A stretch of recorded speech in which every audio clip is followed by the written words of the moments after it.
Hey, Mike.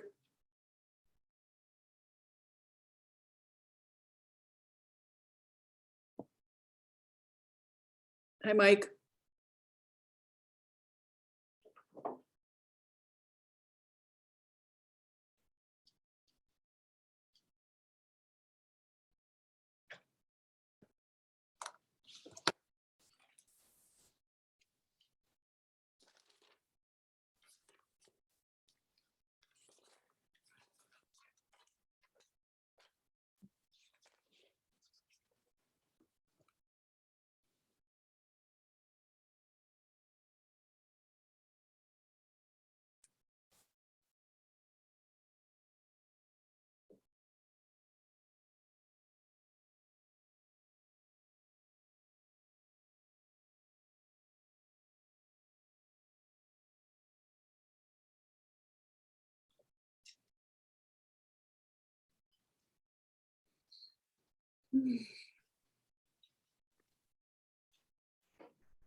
Hello.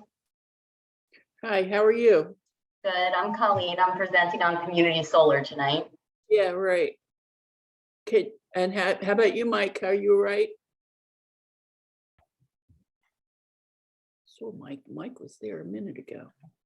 Hello, Hey, Jody. how are you? Hi, Colleen. Hello.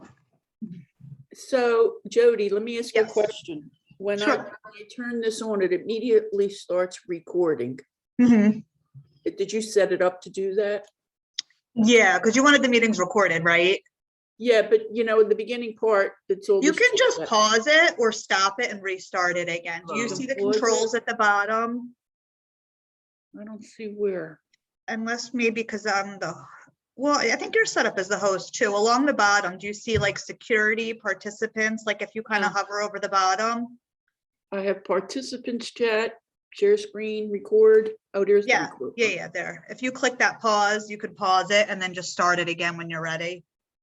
If you want anything special, you don't have to record it, but if It you says, want it. please ask the host to give you permission to record. Oh, maybe because I'm on too. I think if I'm not on, I can do that, I guess. Is there like a thing that you can go to do that? When I click the see. record button, it says, please ask the host to give you permission to record. Okay, let me see. Well, I'll pause it in the meantime. Okay, Colleen Ola from Solar Landscape is the name of the company? Yes, Solar Landscape. We're based out of Asbury Park. Okay. So did I hit share screen or no? I'll share my presentation. I'll have to leave if you have screen sharing. Bye-bye. I have that playing in the background at all times. Okay, so basically community solar came out of the Clean Energy Act of 2018, and what it did was it directed the New Jersey Board of Public Utilities to establish a community solar program. The goals are to meet the state's clean energy goals, which are 100% renewable energy by 2050. So some highlights of the program is it allows residents to purchase solar electricity at reduced rates without having to have solar panels on their roof. There's up to 25% discount on electricity costs. There's no long-term commitments. There's no fees to enter and exit the program. It requires 51% of each project to be allocated to low to moderate income families. So whatever amount of energy is produced by the solar project, 51 of that is reserved for low to moderate income families. And just recently in October, the Board of Public Utilities approved another 160 megawatts of solar energy for round 2. So the next slide will explain quickly the timeline. So after the Clean Energy Act, they piloted the community solar program. Round 1, they had 75 megawatts. In October was the beginning of round 2, where they awarded another 165 megawatts. And they were going to have a third round of the pilot program, but they decided to cancel the pilot and move forward with a permanent round of community solar. So that'll be happening after this round. The one thing that's good about it is it's a competitive process and it's through the Board of Public Utilities. So it's not just anybody out there doing whatever kind of project they want. you have to apply. It's a very competitive application process, and they choose the best projects that have the best interest of the communities in mind. So one of the major goals of the program is equitable access to energy. So prior to this, you would have solar panels on your roof, and that was the only way that you could access solar energy. But now having the solar on a commercial building and the electricity is accessible to everybody, whether you own a home or you rent. So it lowers electricity bills. Obviously, it brings clean energy and clean air to your community. There's also a component of job training and education. So our company, we have either a 2-day or a 5-day job training where the 5-day training, we work with a roofing company and we get into the logistics of solar and then also solar installation. And then we have job placement where we place those people in the field. And the last component, again, is just access for everybody. So basically, this is the overview of how it works. We put the solar on a commercial building, we feed that energy directly into the grid, and then anybody can become part of the project and access that energy. Just a little bit about our company. We're based in Asbury Park. It started with just a few guys. They actually started just building solar installation, and now they've taken on all aspects. So they do the financing, the development, we build the projects, and then we maintain the projects for their entirety. We have 54 solar projects. So out of the 105 projects that were awarded in round 2, 46 of them were to solar landscape, and these are the counties that we serve. Can I ask you go back for a sec, where the one in Atlantic County is? So this next slide shows the projects that serve Egg Harbor. Okay. So we have one project in Egg Harbor Township. And the way the program works is you have to specify where you're going to allocate that electricity, and the more local, the better. So most of our projects, except for this, actually the one in Millville, are the adjacent counties. So for the project in Egg Harbor, anybody in Egg Harbor or a municipality that touches Egg Harbor can become part of the project. And then we have a bigger project in Millville, and that's county adjacent. So that's how Egg Harbor can also participate in that project. So there's the smaller project in Egg Harbor will service 148 households, and the larger project in Millville will service 570. And then this is how we work with green teams. We work with a lot of different groups. Like I'm the community outreach coordinator, so we work with nonprofits and we help them engage their communities in certain ways. And we work with green teams, and here's specifically how we work with green teams.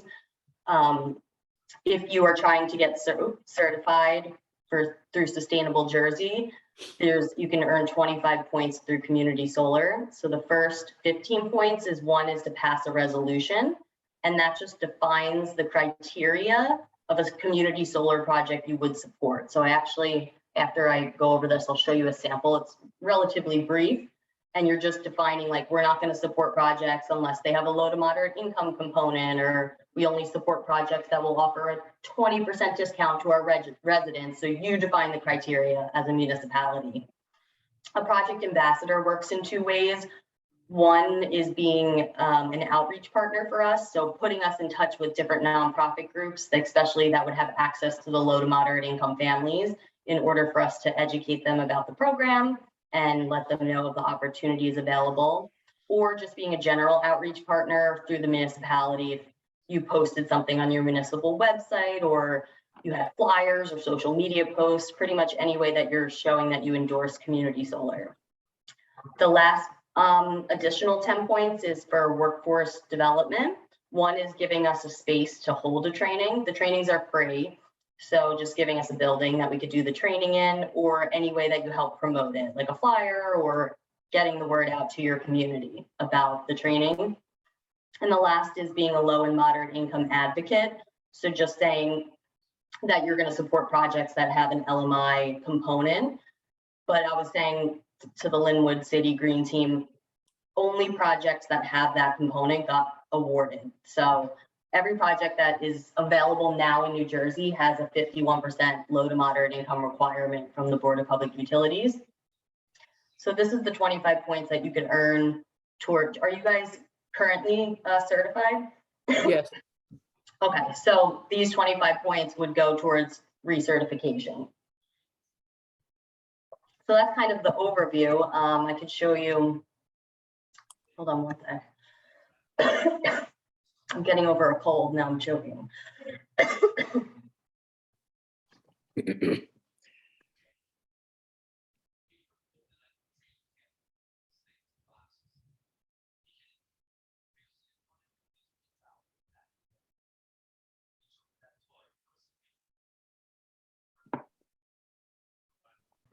Sorry about that. That's all right. My kids got me sick. So this is the draft resolution. It's just one page and it shows the different requirements for a project, and I could send this over to you. Yeah. What else did I have to show you? Oh, and this is just an example of another green team that we work with. This is on their municipal website. We're So that's seeing another- just your questions page. We're not seeing anything else. Okay, sorry.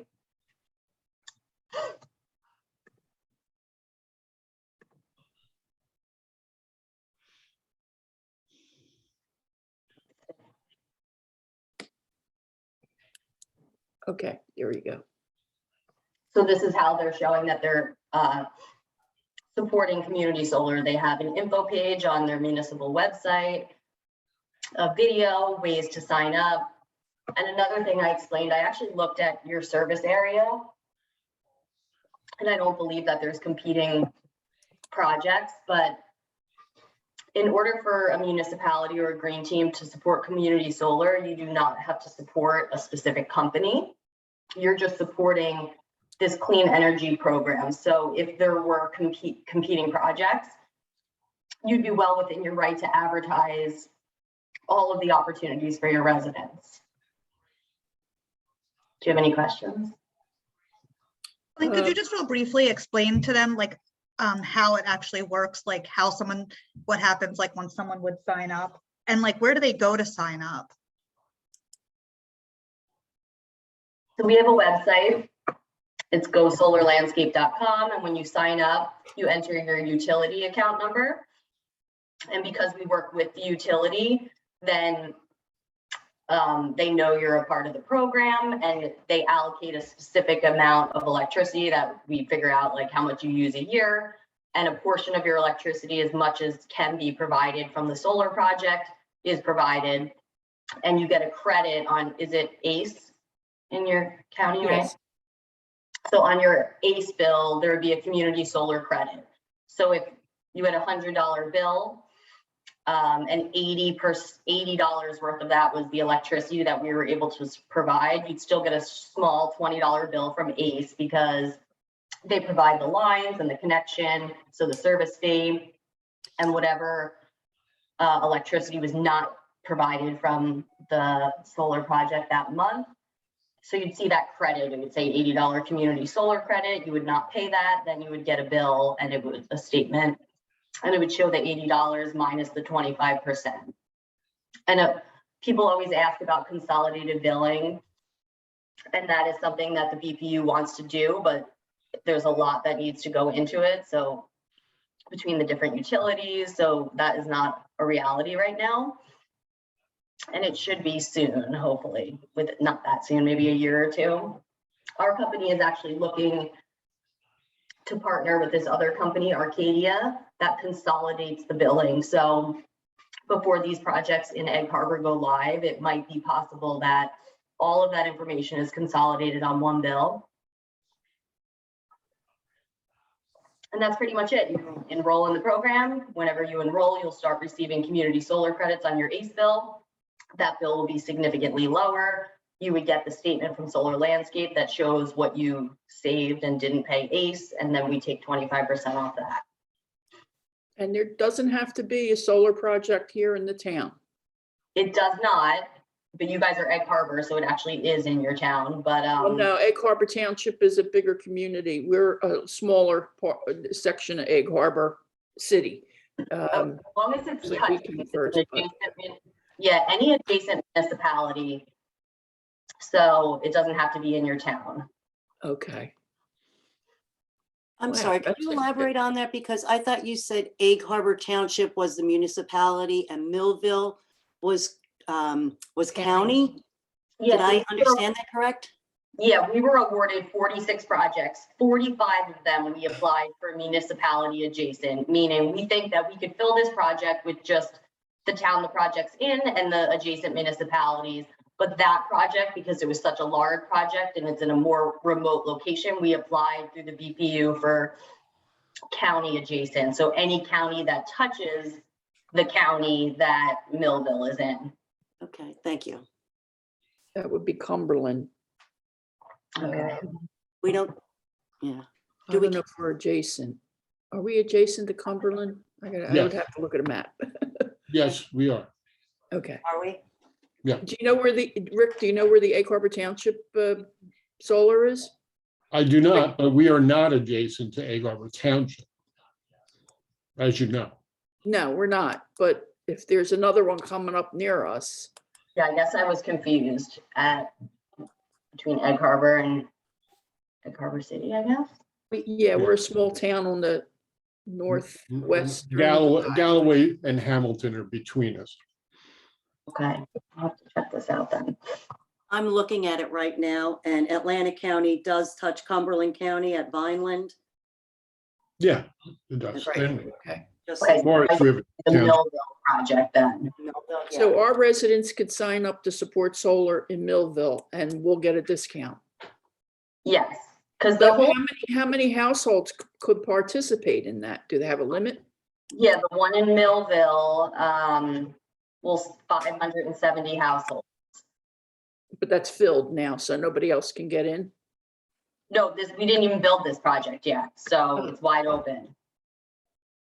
They just got awarded in October, and the way the program works, the developer has 18 months to build and turn it on. So we're just in the beginning stages of building all of these projects. So by like fall and early next year, these projects will be turned on. Wow.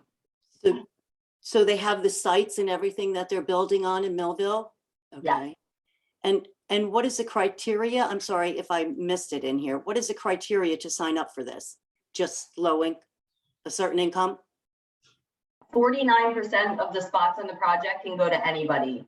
The other 51% are reserved for low to moderate income families. So Okay. we worked with green teams and they've only brought in non-LMI, and that's perfectly fine. I said when I work with green teams, it's on us to fill the project appropriately. Not like if you pass a resolution saying you're going to support low to moderate income projects, that just means you want projects that have that component, but you don't have to actually make sure that you're meeting that criteria. We meet the criteria. And what's the low to mod income guidelines?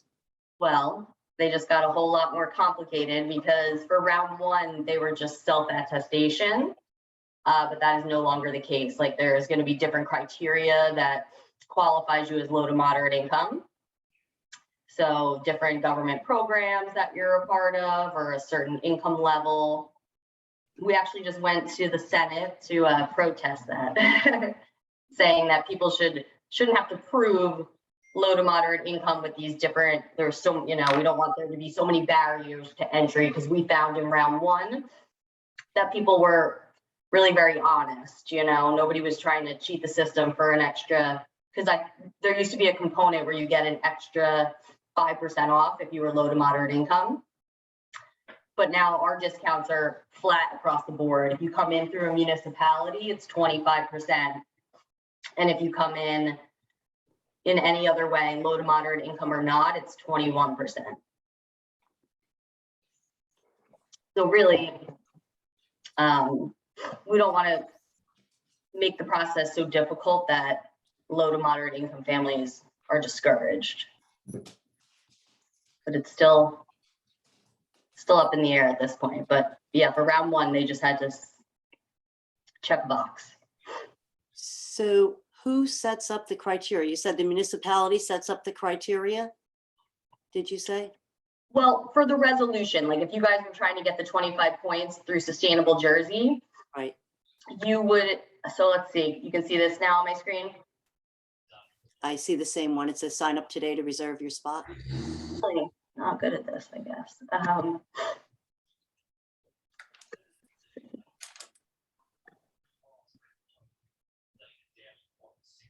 Okay, so this was a draft resolution from a different town. So it's saying we'll support community solar projects that have a minimum of 51% reserved to low to moderate income residents. We want there to be a minimum 25% discount. We want the developer to provide additional benefits to the community through free job training opportunities. So you could define whatever you think would be a good program. And I guess really the point behind all that is we don't know down the road, we wouldn't want projects to start not benefiting the community. So if more towns pass resolutions, it holds a higher standard for the developer then to make sure they're offering these higher discounts and doing community outreach and offering job training.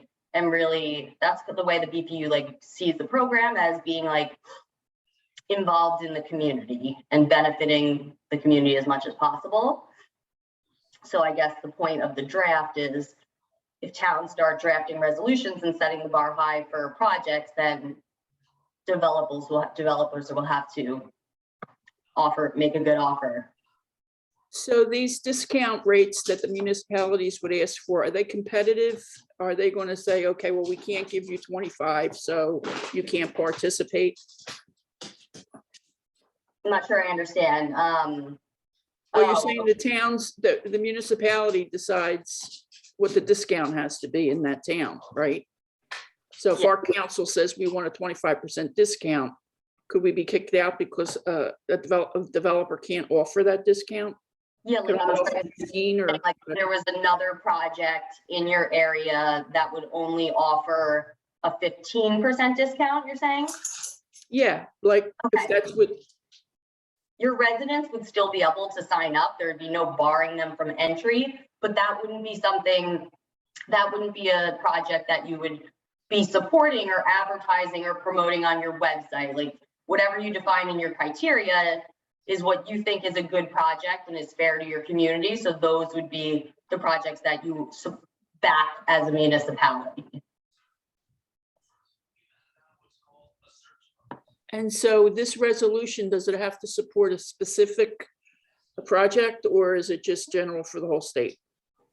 It would just be in general, whatever you define as the criteria, you're saying these are the types of community solar projects that are good for our residents and we'll support them if they have this, this, and this. And this was the draft that was going through Sustainable Jersey, but I could speak with them more about this and find out, like, I see what you're saying, kind of like, do we want to, how high do we want to set the bar? Because, right, you don't want, I know as far as like the discount rates go, like I've seen other developers and the highest discount rate I've seen recently is 10%, 15% for LMI. So our offer is high, and that's probably why we got so many of our projects.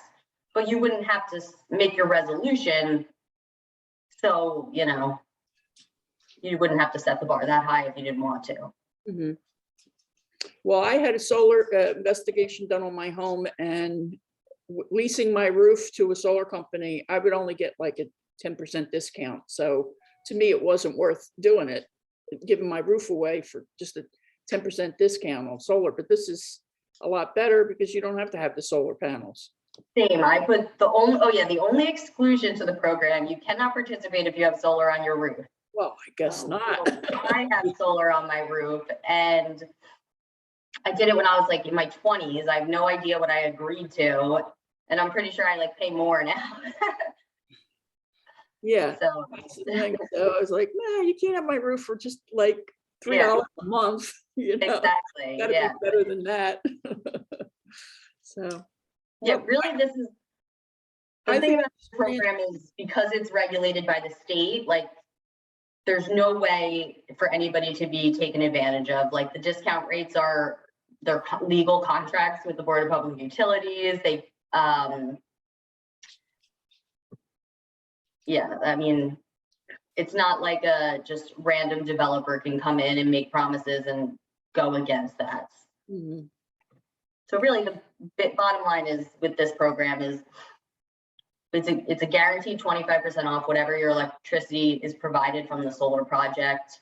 You can cancel at any time, so that's also a good thing. Like, there's nothing locking you in.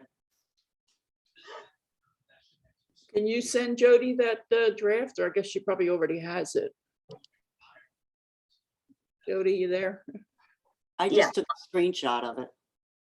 Yeah, no, I'll send the draft.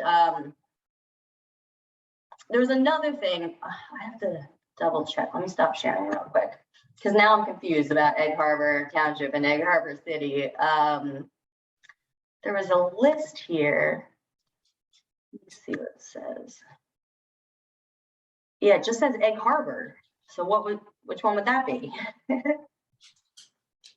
Well, that's why we always say city, where we identify ourselves. We're a small town on the northwest quadrant of the county. Egg Harbor Township's on the southern side. It's huge. And it goes from like the islands to Hamilton Township, which is only. Someone just sent this over to me right before I was coming, so I don't know much about it, but there's a list of municipalities that can apply for an energy grant. And there's actually a big list of community solar action points that if you did this type of program, you would qualify for that, but it just says Egg Harbor. The Muni code is 107. I don't know. Well, we're going to talk about that community energy planning grant that's available, because we're going to apply for it. And that was one of the items on there, and we couldn't figure out how we could do that one. And so your presentation was really helpful. So I think we should move on that for sure, and check that box that, yeah, we want to do community solar, because it sounds to me like it's more like an outreach thing at this point, to get the residents interested in it, get them signed up, and then when a project becomes available, they could be in it, you know, they could get the discount once a project started. Right. Yeah, so I'll send this over to you tomorrow too, but the points that just stand out to me right away would be support, for this application for the energy grant, is support community solar as a project ambassador, which is connecting solar developers with community stakeholders, which is like putting us, you know, if your municipality backed it up, like you did it right there. Educating the community about community solar, so that's the things we talked about too. Mhm. And then supporting low to moderate income solar subscriptions. Mm-hmm. So it looks like all three of those things that are on the Sustainable Jersey points that I went over would also overlap for the energy grant. Hmm. Like I said, I just learned about this 5 minutes ago, so I can further research it. Rick, do you know if the Hamilton solar project is community solar? So I believe the only other community solar project approved in Atlantic County is the one we have at the ACUA. And that's with the Pleasantville Housing Authority. Right. So Woodbine was approved in the first round. I don't know what the status of that is. So do we have to do anything to try to find a developer or a site or anything like that with this program? They are supplying both the site and the developer. They are both. So it already exists. They're now looking for subscribers. Right. Okay. Yeah, there's a lot of other ways to do community solar through Sustainable Jersey if your town was trying to host a site and things like that. But without doing any of that, if you just do those things on the list for the projects that are already happening regardless, that's all you need to do for Sustainable Jersey for those 25 points. Okay. Well, that sounds like something we can do here, and We'll have to put it on our long list of stuff to get done. Thank you for having me, and I'm sorry, I feel like I was like fumbling my words and choking, so. I hope you're okay and you don't have COVID, because that's how I started my COVID, with a sore throat, and it was mild though. I was fine. The isolation was worse than the Yeah. symptoms, you know. Yes. Well, you take care. I thank you for coming. All right, thank you. I'll send over some more information. I'll give you my slides and the draft and everything. Great, great. All right, thanks, guys. Nice meeting you all. All right, same here. Thank you. Okay, that was interesting. I think we should put that on our list of things to do this year or next year or whatever. So Mike Sheridan has a program that he wants to do out at the lake, and he's going to tell us all about it right now. Hey, Mike. Thanks for asking me to speak tonight. This is just kind of, an amateur hour idea I had after spending a little over a year walking around the lake. I did create a PDF. It's not really presentable from like a web share point, but maybe I can still pull that out. Let me see if I can easily share this. Is this it? That's it. That's correct. Let me see the share screen. That's one. Is this showing up? Yeah, it's okay. Is that showing up for everyone? Yes, yes. Now, if I switch to that, do you see the map? Yes. Okay. Yeah. So and I've talked to Dick about this a little before. One thing I've kind of noticed walking around, our house is right back here. We're right on New York Ave. So I spent a lot of time walking all over these trails. And one thing I've noticed is, as beautiful as the trails are, none of them are really marked. They're the only map I've seen is Dick's map from the Egg Harbor City Historical Society, which was a great resource for me when we first moved in. But just walking through the trails, there's really no indication of where you're going. It's pretty easy to get turned around. I've brought some friends down with their kids as well, and people trust where I'm going, but I can always see they're a little hesitant, just like walking back into the woods with us with no marked trails or anything like that. And just talking with people too, they've kind of said the same thing to me. It's like they like the woods, but they don't really walk back there too much for a variety of reasons. So what I've kind of noticed on this one back here, so right if you're looking at the map now, is here's the lake right here, obviously, and then there's this young road that's marked on Dick's map that goes all the way back here. And then as it gets all the way towards the bottom of the lake parcel, it does a little loop around. It kind of loops back around over here, and it's a really pretty trail. There's a lot of trash that would need to get picked up, but overall, it's a pretty healthy trail system, and there's some pretty neat things to see.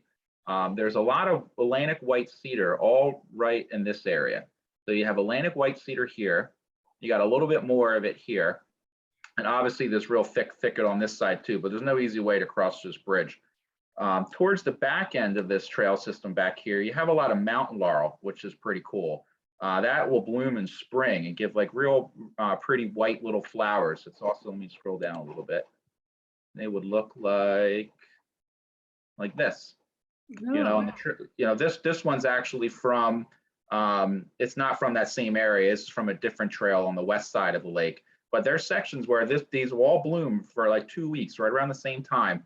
Pretty much it would correspond with the opening of the lake. It's usually right around Memorial Day where these things are popping. So, if you had a trail system that's pretty much marked right off of the lake gate would be right here. You can easily direct people to just be able to take a nice little, probably total if they did the whole loop, maybe 2 miles or so, walking back through the main part. And there's little offshoots everywhere as well. But there's a lot of cool things to see back there. And in addition to the mountain laurel, there's this old dam or embankment. I'm not exactly sure what it is, but I'll pull it up on this. This is a 1930 aerial you're seeing here. So here's the road. And then you can see this is where they probably dug out to build the embankment in this area. And then they built it across right here. And it looks like there's some sort of maybe drainage ditch or some spillway here. And if you look down on the LiDAR, which is like radar imagery from the air, you can see that this is the road right here, but this darker area is a spillway that goes all the way up to the lake. So if you walk on it, it's kind of overgrown. You can't really see it too well unless you really kind of know what you're looking for. But once you're on it, you get a pretty commanding view of the Landing Creek. You can walk all the way right up to the creek. In the creek, you can't really cross it unless you're willing to, step on some stones. someone had brought rocks back there to make a little crossing, and there is a bit of trash. There's like a giant, like a farm spool where they would have wires or whatever. You know, there's another giant, couple of giant piles of rubble and stuff like that. But if it was cleared out a little bit, there's some greenbrier on top.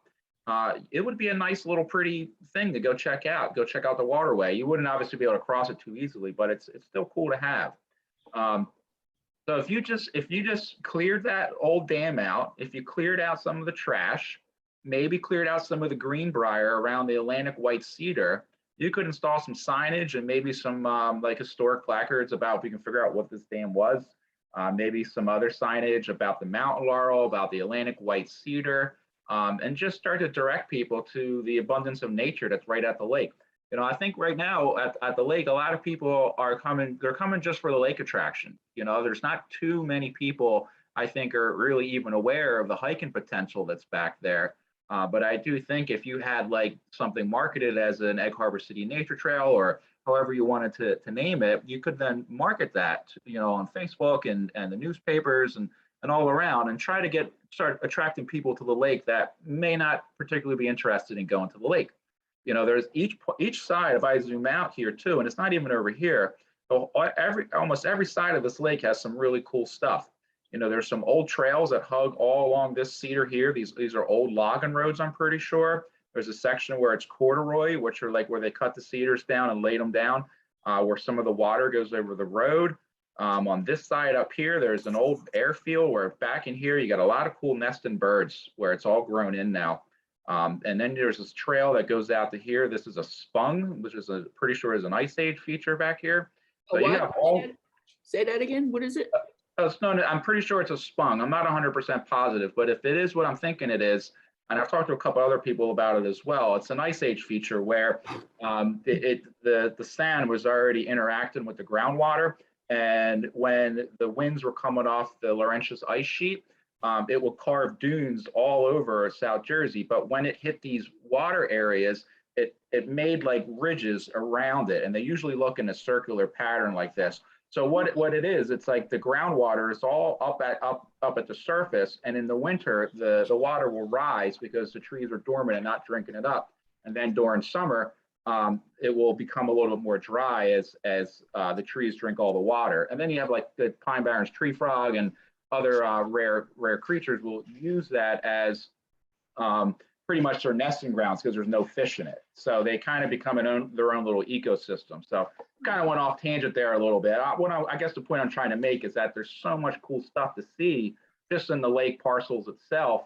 And I think it would be a real asset to the city if we could just find a way to, you know, clean it up a little bit. We probably maybe could use ACUA, and we may need some help for some of the bigger items like the spool, and start looking to maybe see, you know, I'd be willing to help write some grants too and see if we can get some money just to install some signage. And then once we have that, we can maybe start marketing it, you know. Yeah. I think one of the biggest challenges we're going to have, and I kind of listed it down here, is going to be like just ORV usage and illegal dumping. There's a lot of people. I wouldn't say it's a lot of people. I'd say it's probably more of a small crew of people who just tear it up back there. You know, I think riding off-road vehicles on the main roads is probably not going to do too much damage. But as soon as they go off the main roads to the trails, they start ripping through the root layer. There's dunes that are all in that area too. They just run up and down them, and they rip the root layer off, and then the sand's exposed and it starts eroding. Those type of things are going to be a challenge and it's not just unique to Egg Harbor City. The entire state's dealing with this all throughout the Pine Barrens. So I do think we can tackle it, and I do think that if we can build a nice little trail network that's mapped, I think that a lot of people would start showing up to hike these trails.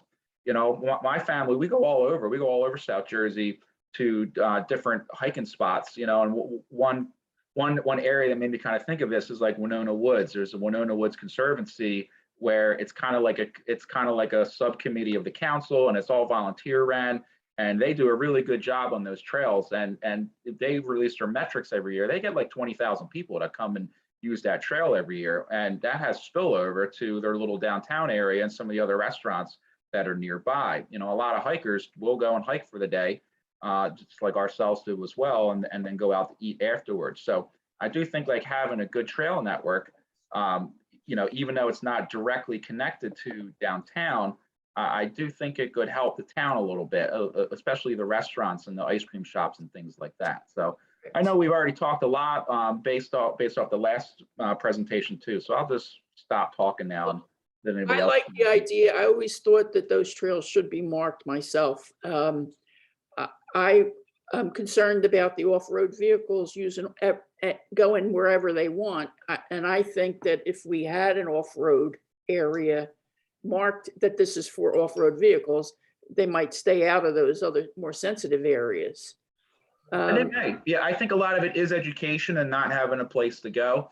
I think when off-roaders see woods they're already pretty trash back there. As pretty as a lot of it is, there's a lot of partying that's happening, a lot of bottles and rubble and things like that, and illegal dumping. Kid in Egg Harbor has been back there. Yeah, so I think when off-roaders see that, they kind of think this woods are already discarded. So I don't think they believe that they're doing harm by riding through an area like that. But if it's cleaned up and it's marked and there's a little bit of a sign deterrence there and maybe a little bit of enforcement here or there, I think the word gets out pretty quick. The DEP has seen a lot of success with some of their areas they've marked off now over at like the Forked River Mountains. They've put in they down some trees to block roads and they enforce it more. And now these what's known as like vernal pools, which is kind of like that spung I pointed out earlier. They're starting to recover a little bit. So I think it can be done. I think a lot of it's just education and deterrence. And you think you could get a truck back there to where there's trash and debris? Would a truck? I think so. So right here, I guess, is this Liebig? Is that how you even say it? Liebig Street? Yeah. So that's still a public right of way. So it's not like you can really block that off anyway. So the trucks are already going back here for the compost pile, which is like, I believe, right around somewhere there. right around here, there's a big compost pile. So they're already bringing leaves back here anyway. So the sand roads, at least on this part back here, are wide enough to get a truck back there. We definitely could, try to coordinate some sort of cleanup.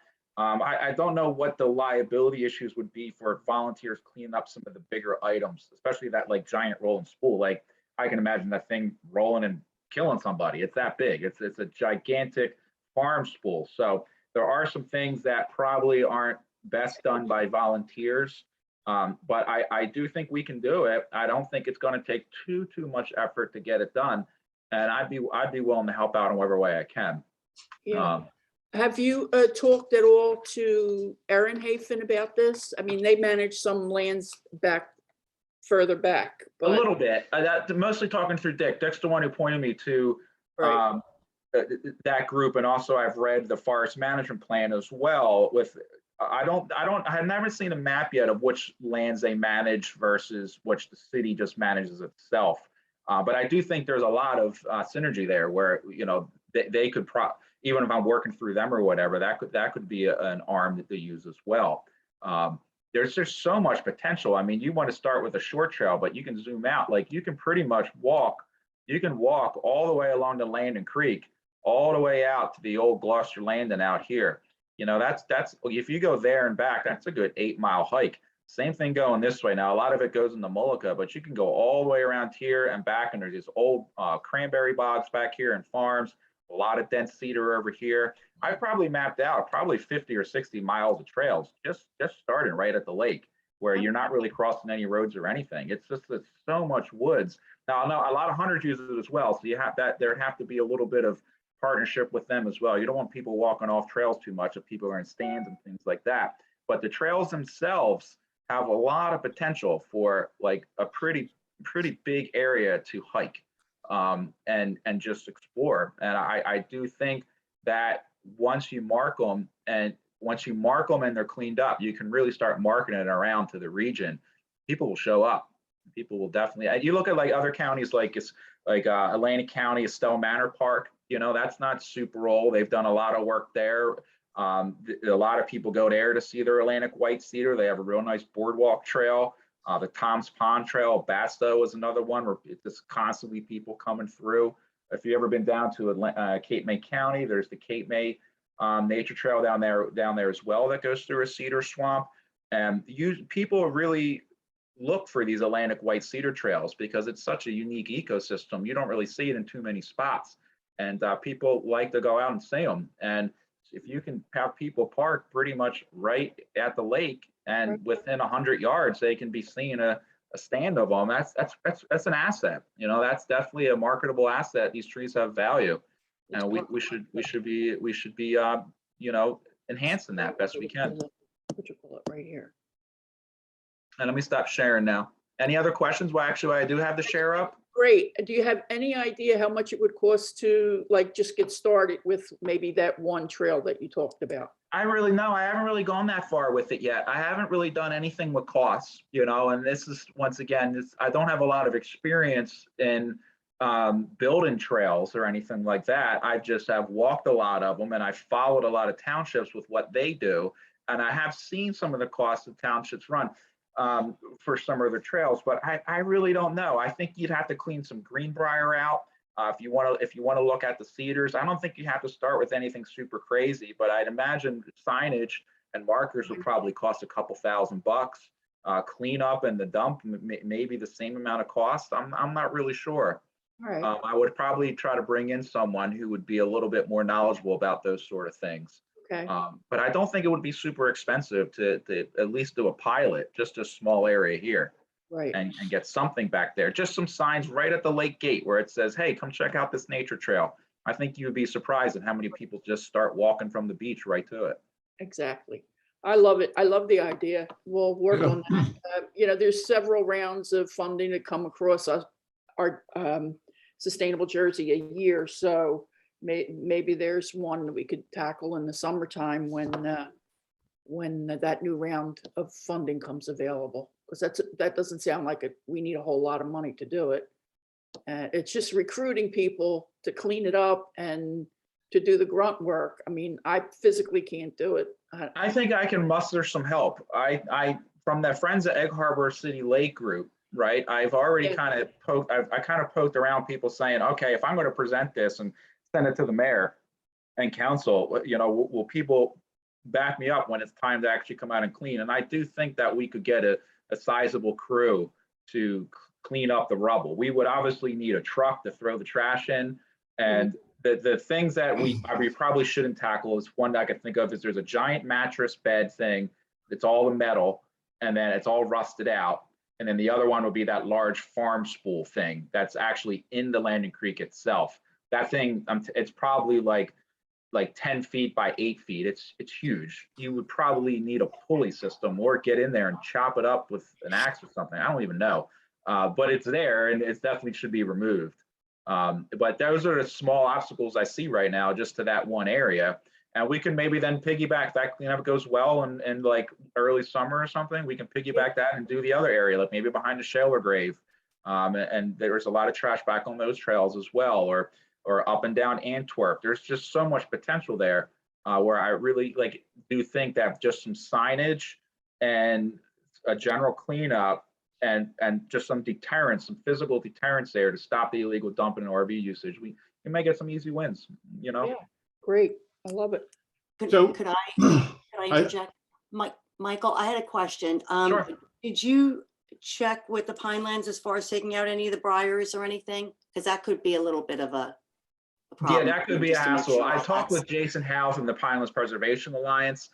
He indicated that a lot of other townships have done that as part of their forest management plan. So as long as if you put that into your forest management plan where you're going to remove the greenbrier with the intention of regenerating the cedar stand, that's when they're usually okay with it. So they would want you to take out the greenbrier and then put in like cedars, you know, pretty much, or other native plants that are there. Now the greenbrier is native, but once the land has been disturbed, you know, because there's been the Charles Smith Dam, and before that it was Gloucester Furnace. Once that ground is already like clear cut and ripped up, the briar can really take hold a lot easier. And that's why in areas where there's a lot of disturbance, you see the like exponential growth of greenbrier. So at least based off what Jason's telling me, he's saying that if you're targeting an area that's being disturbed and you're trying to get the invasive species out and put back in the cedars, they seem to be pretty amiable to doing it. But you're right, that could be a hurdle. They could come out and say, nope, we don't want it. You got runoff there from the road or whatever other reason they come up with.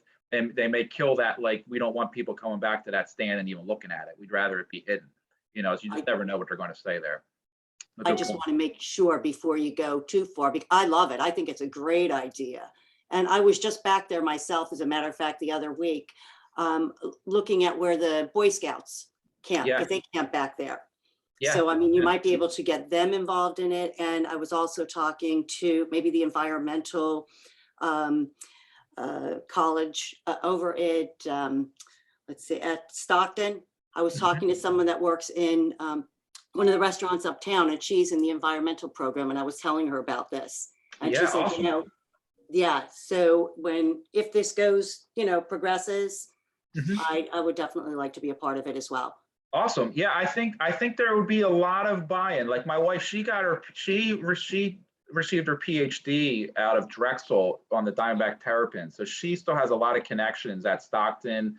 She spent a lot of times at the Wetlands Institute and the Lighthouse Center and all over South Jersey. So she's been kind of asking around too. And I think that if at least if it's kind of like officially coming from the city council and says, hey, we need help here, I'm willing to bet that a lot of this, like especially Stockton, if we're working with like the Cedar Creek like environmental club too, they'd be willing to come out and put in some legwork, especially doing, if the township allows like a place like Stockton to bring like their archaeologists out and look at that old dam and start doing historical studies and bring out their environmental department as well to look at like the cedar stands. I think we will be able to get some help there. And I don't think they would charge the city for it either. Yeah. Just a guess though. I don't really know, Learning experience for them. Mhm. Oh, that's a great. Thank you. Well, the Clean Communities Program could sponsor cleanups Okay. through ACUA. So you could have a separate cleanup there and the sponsorship of the city and the cooperation with ACUA.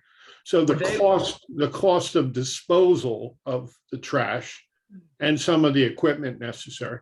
So they did this in Hamilton Township at one of their gravel pits that had been really run over and trashed tremendously about 5 or 6 years ago.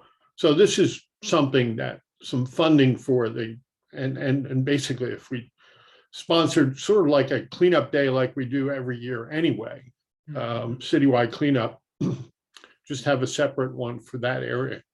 Yeah, I think that we'd be happy to, the ACUA could help sponsor that and move that through.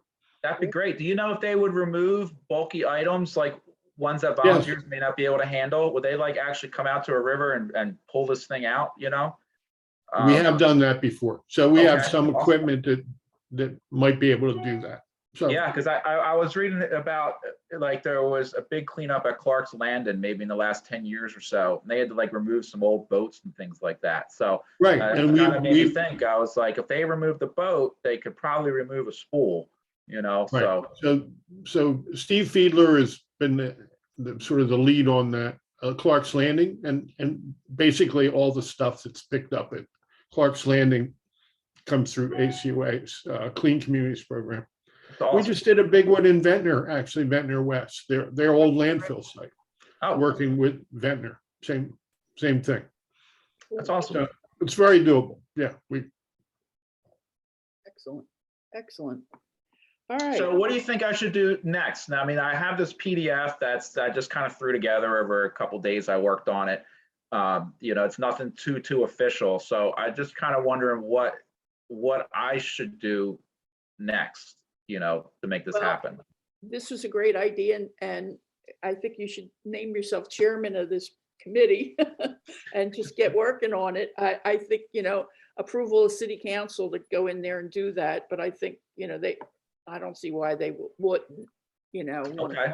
the woods. So do you think like I should go to like the Thursday's meeting and just say, hey, we based on this meeting, we kind of talked about it and just want to start like, just researching on how we can get this done and how much money we think it will cost. Yeah, and I could keep you informed about the grants. I mean, they're posted on the Sustainable Jersey website. Okay. And I could definitely help fill out paperwork for that if Yeah, needed. they're simple. It's not difficult to apply for the grants. at all. They're Okay. very simple to do. And, you know, once you have a little funding for it, then you could call your people and start, you know, call Rick and get your volunteers together and just go do it. I mean, the city's kind of a unique place because they really don't stop you from volunteering and doing good stuff. You All know, right. people are out there doing things all the time. It's just coordinating it and letting them know about it. So God forbid something happens, you're insured, things like that. Yeah, liability was a big concern of mine. Yeah. I didn't want to just tell people to start going back there and cleaning up and then someone trips or something and then they're Yeah, suing the don't- city. So I, you know, I definitely But- wanted to. With the, after the situation out at the lake over the December, I think, you know, we have a precious gem there and it really needs to be, you know, polished up a little bit. So I think it's a great asset too for the campground. People might want to come camp and hike. You know, they have tent sites that, you know, really people who are into roughing it, they have tent sites. You don't have to go in with a RV or anything to camp. So I think it's an asset for that whole area. It is, yeah. And stargazing is great as well. There's a really good star views right on the old airfield, I guess you call it. You look to the north, that's some of the better dark skies around, at least looking to the north. So a lot of potential there as well. You know, people are willing to come pay money to bring their telescope equipment out and camp somewhere. Yeah, it's I think another there's good some old idea. campsites behind the bungalow, you know, like the people pay. If you go down to the Belle Plaine astronomy field, that's booked out all summer already. So, you know, there's definitely demand there for more spots to set up your telescope. That's That's cool. another idea. I have a bunch. I could talk hours for ideas. I don't want Yeah, to I take mean- any more time on this, so we can probably You're so continue good, you on. found us. Yeah, we really like being out here. That's for sure. All right, good. Okay, let's move on because we got a lot to talk about. For our actions, the mayor's wellness campaign, is the mayor on? I don't see her. She said, I thought she was coming. One of the actions is a mayor's wellness campaign, and we're doing a couple things. Well, actually, she's doing them. And we came up with an east-west walk route through the city streets. They did a map. We need to revise it a little bit, but it would be about 2.5 miles along Camp Claudius and Deesterwig streets, going from, say, he's got it here marked Baltimore, but I don't think we need to go down that far, to New York Avenue. And it would start like, I thought this would be a great opportunity to have an actual set walk route in case, you know, a nonprofit like the Green Team wants to do a walk in the city. We used to do the Peace Pilgrim Walk every year, and this is pretty much a similar route. So what we are doing is having the Public Works Department mark the street, 1/4 mile increments and where to turn and things like that. It's not costing anything to do it. It'll start at Peace Pilgrim Park and make the right on Claudius and a left on Liverpool Avenue, and then a right on Deesterwig, which you would walk past the water treatment plant, past the school, and then over the footbridge, and then make another right at one of those streets. I think San Francisco is the street I chose. I got to write that down, San Fran. And then for a block, 1 block, and then Camp Street all the way back to New York, and then New York, make a right on New York, and then back to Claudius to the park again. So we're working on that. We hope to have it done this spring. I mean, I think they're just waiting for the weather to change before they could actually do the markings. And we were thinking that, you know, we're always so broke with the Green Team that maybe we could host like a welcome walk and ask people to pay, you know, just give us $5 donation and raise some money for the Green Team, and just, you know, promote it and let people know that the trail is there. If they want to do a walk here, it's a great spot. There's hardly any houses on that side road, so there's no parking in the street or anything. It's just curb to curb, blacktop, and those roads are in fairly decent shape because they're not used as often as some of the other streets in town. So that's what we got going with the east-west walk route, which should happen soon. And then the mayor said that she wanted to consider another action, Sustainable Jersey, which is being a tobacco-free community.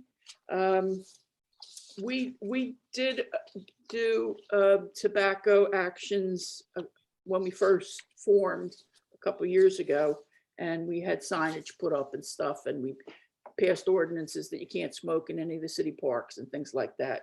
This action takes it a little bit further and talks about point of sale for tobacco products, things like that. You know, that establishing a smoke-free workplace in some of the businesses, and of course in any city property or any city facility, doing vaping education, things like that. And some of the actions are pretty, I think they go a bit far for people's rights to smoke, but she also wants to get these signs. I guess this organization is going to provide the signage and set them up at the lakes in the park and Lincoln Park and so forth. So there's some of the other things that are going on in that mayor's wellness campaign that, you know, maybe we can get some of these projects done this year. The next thing on here is the New Jersey Bag It campaign is hot and heavy. It's going to go into effect on May 4th. Where's that bag of stuff? May 4th. I went to, I don't know if you saw the post I put on our Facebook page today, but yesterday I went to Ingalingo's to buy some stuff. And of course, I didn't bring my bags with me. I left them in the car. And when I checked out, the clerk said to me, you know, we're not going to have bags after May 4th. So, you know, you really should bring your own. I said, well, what are you going to do? He said, well, we'll just have bags here that we could sell, reusable bags that you could sell, but people are going to have to bring their own. And I was floored because I thought that was great, that here's the store now telling people, educating the public about the bag ban that's coming. So at the last meeting we had, Steve Fiedler talked about they're contacting the restaurants and some of the businesses and providing them with a kit.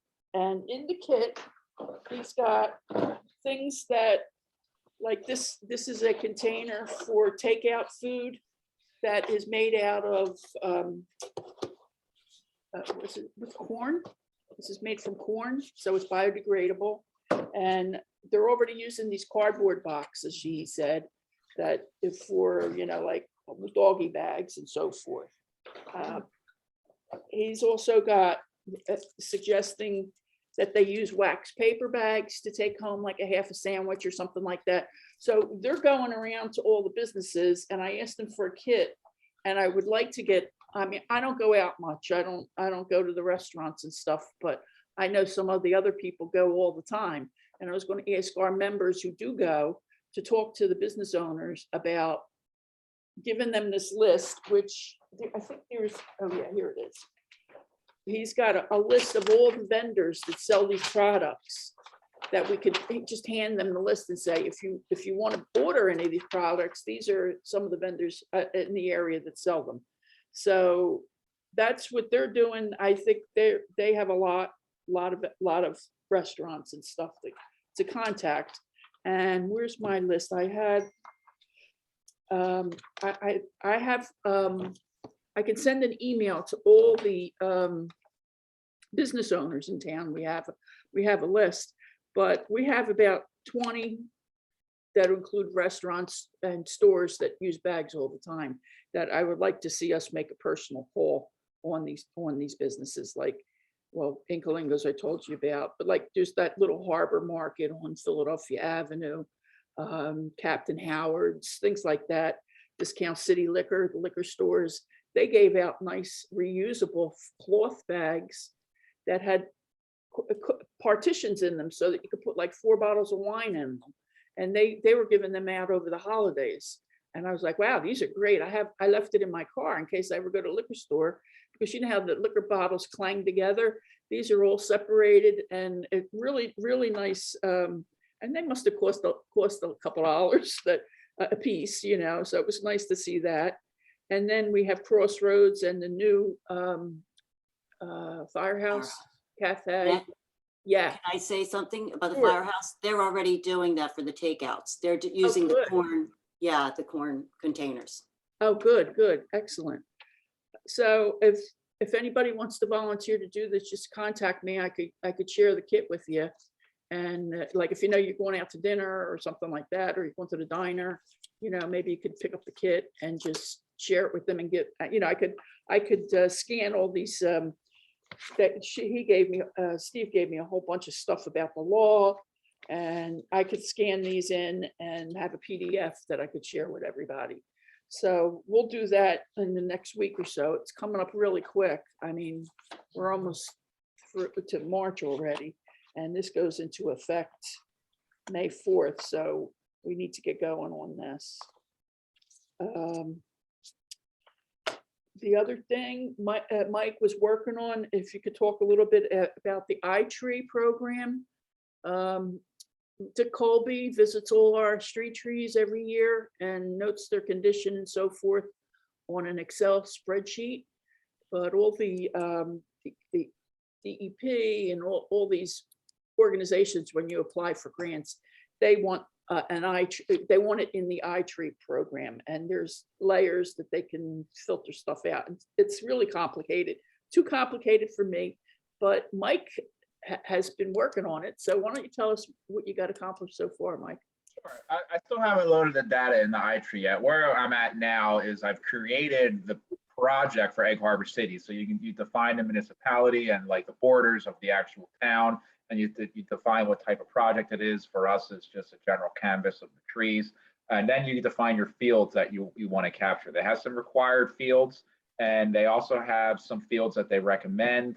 And then they give you some custom fields. So kind of where I'm at right now is, and we kind of went back on email a little back and forth, is I'm pretty close to being able to load all the data based off what I've read from Dick. I think the main hurdles we have to figure out for long term for what's going to be the trusted source of data, right? So like if we load it in the iTree, which shouldn't be too much work, you know, if Dick's going around and updating Excel, and Excel is a fine place to capture the data too, it just wouldn't be automatically captured in the iTree. You'd have to like re-upload it. So I think what we can do there is if we load the data into iTree, they give you a unique identifier.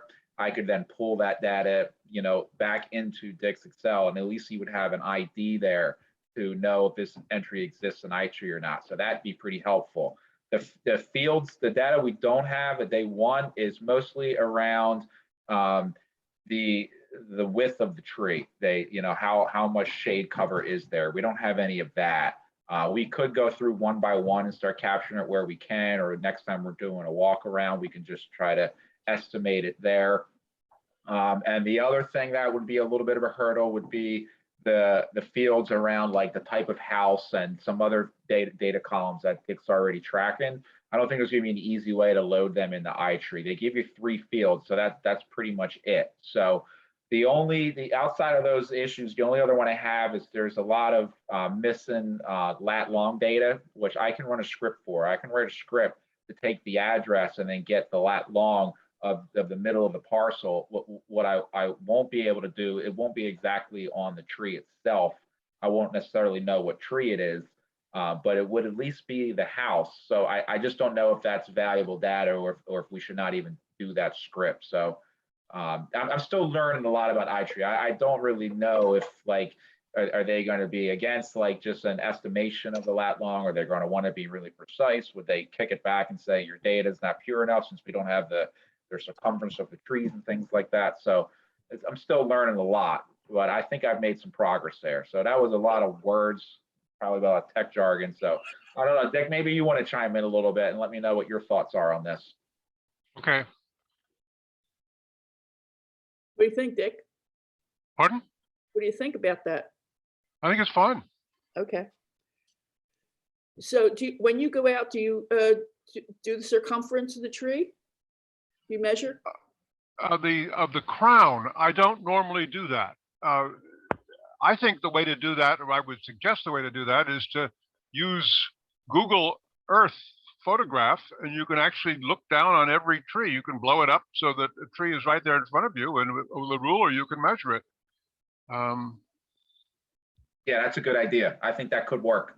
Yeah, it would be a lot of items. You'd have to probably take it in piece by piece, but long term, once the data is in there, it's in there. And another cool thing about iTree too is, seems like I can't tell if it's a web form or you have to load a little app onto your phone, but you would be able to have a form where you could pick a couple custom fields on that as well, and you'd be able to add or update an entry right in your iTree. I think you'd have to download a local copy of the data though to your phone, but you would. I'm not sure how you're capturing it today. If you're like putting it on paper and then taking it to Excel, or you're just taking working off your phone on the Excel. But it's potentially we could just have a form where you would just load it on your phone, and that's that. There would be no more like data transfer between Excel to iTree.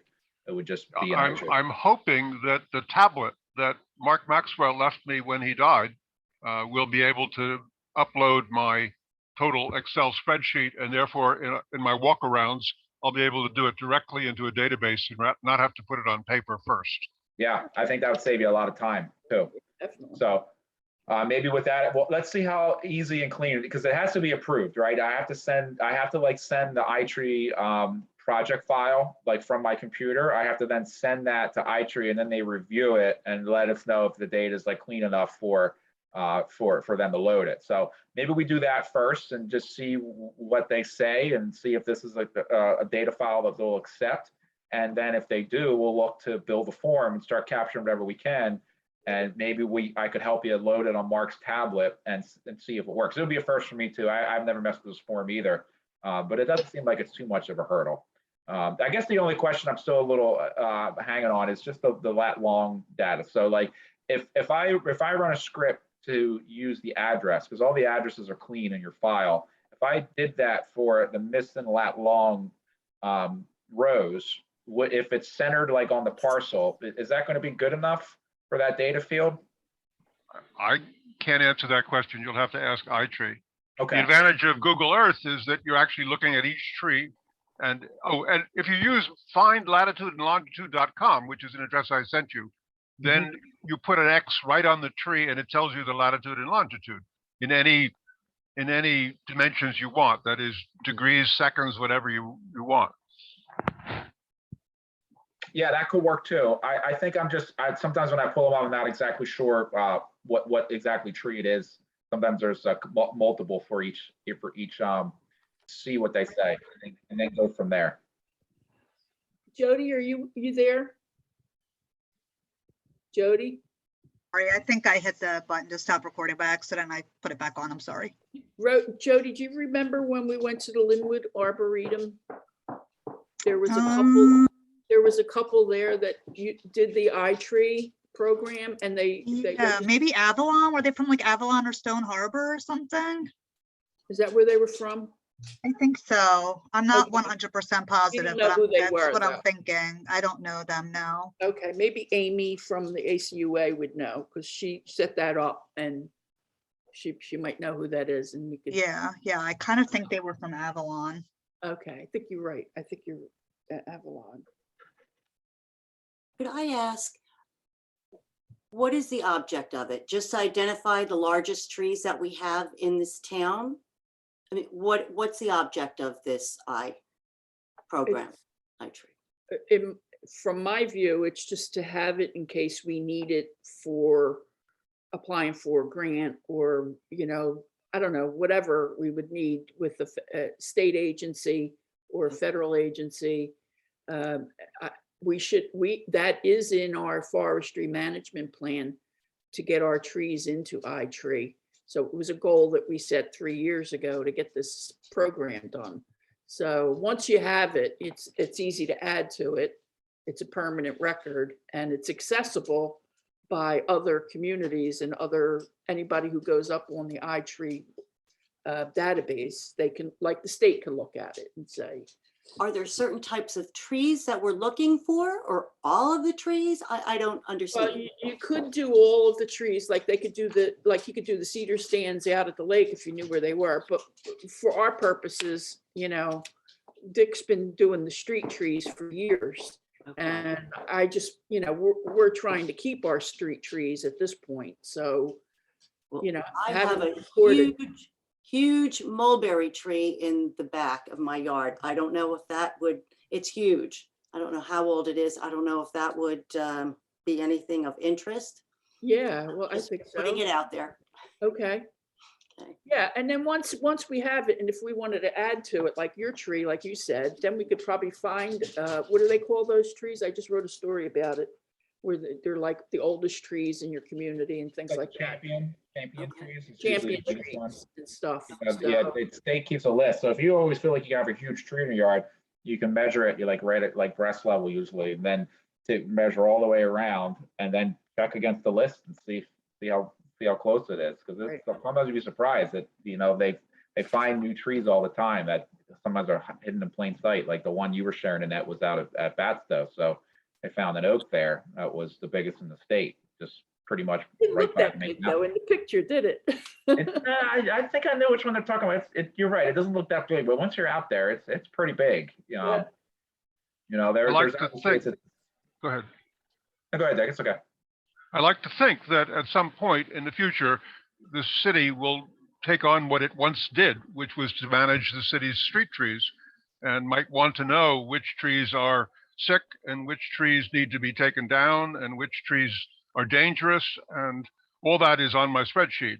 I also keep on the spreadsheet the conditions of the sidewalk and the curb around each street tree, and whether that needs to be replaced or how that can work. But as you may know, that the city passed an ordinance maybe 10 years ago saying it had no responsibility whatsoever for street trees.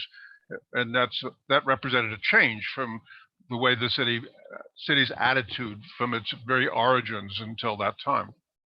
Yeah, I remember being at that meeting. All right. I have been called by the mayor to look at particular trees over the years, and I've always reported that. Good. All right, so we're working on, Mike's working on that. We should have that done hopefully by the end of the year, and that might might be able to get us points. We're also going to be doing a new forestry management plan next year. Ours expires in 2023. So Jody will apply for, there's a small grant that's available to pay the forester. And the last time we did it, the forester did I thought really good job, because it was very realistic and accomplishable for some of the actions that he put in there. And so this is great to have for that, that we could actually look and say, count our trees and so forth. And maybe we could adopt a no net loss on street tree ordinance, where if one comes down, we need to plant one somewhere else, things like that, just to keep our street tree inventory up where it should be. The next thing on our agenda here is native plant sale. And we had talked about doing this last year, but we never were able to with the COVID and with the greenhouse not being finished yet. So I was hoping that Candace would be here to talk about that, but I'm here, Nanette. Oh, you are? Where were you? I didn't see you there. Hi, how's everybody? Oh, good. How are you? Good, can't complain. So Yeah, this is something we could get done this year, or should we hold off again? no, I think we can definitely pull it off this year. I have the children involved in school, and I think that we could, send flyers home to the school. We have to put a date on, when we want to sell it and what we want to sell. And that would give us a better, idea about, how we want to proceed with how much profit you want to make, what you actually want to plant. I always, I'm a lover of the milkweed. We need milkweed. Yeah, that's hard to grow though. I mean, from It is. The deers just eat it too. They just crushed mine like it was nothing. I don't think, no, if I want to try it again, but deer ate all mine this past year. You know, a lot of echinacea's easy to grow and Mhm. things like, you know, but would you, Candace, grow the plants yourself or would we work with a vendor? I guess it just depends upon the weather and how many seeds we can get in that greenhouse before, you know, when do you want to do the sale, Nanette? Do we still want to Well- do it in May? You have to do it like in April. Yeah, late April, like May. Earth Day. if you plan. Right after Earth Day. I mean, there's a lot of native plant sales all over South Jersey during those months. But I thought we could do one here, small one here. And, Yeah, you know, sure. it's more like an awareness thing to get people to plant native plants instead in their gardens. And, you know, people don't realize how beautiful they are, some of them. And, you know, my whole garden is practically all native plants and they're neat. You never know what you're going to get when you plant something like that. I got a plant at another native plant sale in Galloway and I planted it and I was like, I had no idea what it was going to look like. And it was really neat to watch it grow and so forth. So, and I have a lot of echinacea plants in different colors and stuff all over the yard. So Well, maybe we can we propagate some of your seeds? Yeah, but they're gone now. I mean, I have a couple, I cut some of them back. I try not to cut back. This year I didn't cut back at all. But now I got to start cleaning up because it's going to take me forever to clean up the yard. So I have plants too that could be dug up out of the ground and sold. Like I have a lot of hostas, which are expensive when you buy them at the market. But they get so big and they need to be separated. And I have that lariope that could be shared. And these could be just planted in pots and you know, you get $2-3 per pot or something like that. It would be, I think it would be neat. And we could also have like speaker come and talk about native plants, like a seminar. And I always envisioned it being on that concrete pad, but now that's where the greenhouse is, right? Yeah, well, now we can just grow more things, right? I mean, that's the whole purpose of when we give people plants, and when I work with the kids in the family in Egg Harbor City, and you give them a plant, you have to teach them how to take care of it and what's it for, or it's just going to get tossed to the side. So I am all about, you know, bringing in even a pollinator specialist, or, you know, someone to speak about the native plants and why it's important to plant them and why we're connected to nature and butterflies and why we need the pollinators. Because once you educate them, believe it or not, the families, they'll go out and they'll start looking at these plants, and then the children will start teaching the parents. And that's really the community, you know, the vision for the Peace Pilgrim is to have, you know, the whole community involved and feel comfortable to go over there and know what they're doing. But we can always set up a tent right there on the grass if you like. We can even do it in the park. We can give a demonstration of the plants that we're giving them. We can do it a whole bunch of different ways. But if we set a date, it will give us a goal. And, you know, we could, if the greenhouse is up and running, I don't mind doing the seeds. And if not, we have our friend Joe from Mays Landing too, that was willing to sell us a whole bunch of seedlings. So one year we wanted to do it. Remember, Nanette? Yeah. Well, would you have the money to put out for that and get reimbursed? At the We sale? could decide to, yeah. Mhm. All right, yeah. cool. All right, well, we'll work on a date. I'll have to look at the calendar and see what else is going on. Yeah. Like I said, you know, I'll check some of the websites for the native plant sale places and see when they're doing theirs. We could do it through the trust account and you don't have to lay out the money, Candace. Like we could use the trust, like the city could pay, and then all the receipts could go back into the trust account. Okay, good. Nice. That way you Thanks, don't have to Judy. lay out any money. We can use the tax exempt from the city and all that and keep it all running through the city. All So no right, one has to be like doing anything through their personal money. right. Mhm. All right. But that's, I mean, you know, we don't have to, didn't but I mean think her that would be the personal best way to money. do I meant her NPP money. it. I wish that was in our district, Nanette. We'll stretch it out a little further. It won't cost us too much, and I'm sure we'll make a profit. So I'm with you, Jody, and I'll make sure we get a PO if we order it from someone, and I'll connect with you. Okay, sounds good. Thanks, Candace. Thank you. And then Candace, now that we're going into pet parenting, and tell us all about your pet waste stations, because I saw one in front of the water tower and I was bowled over and I was like, there was actually somebody using it and I thought that was great. So, We should have took a picture, Nanette. We could have put that as like, that's the neighborly thing to do. Pick up after your pet.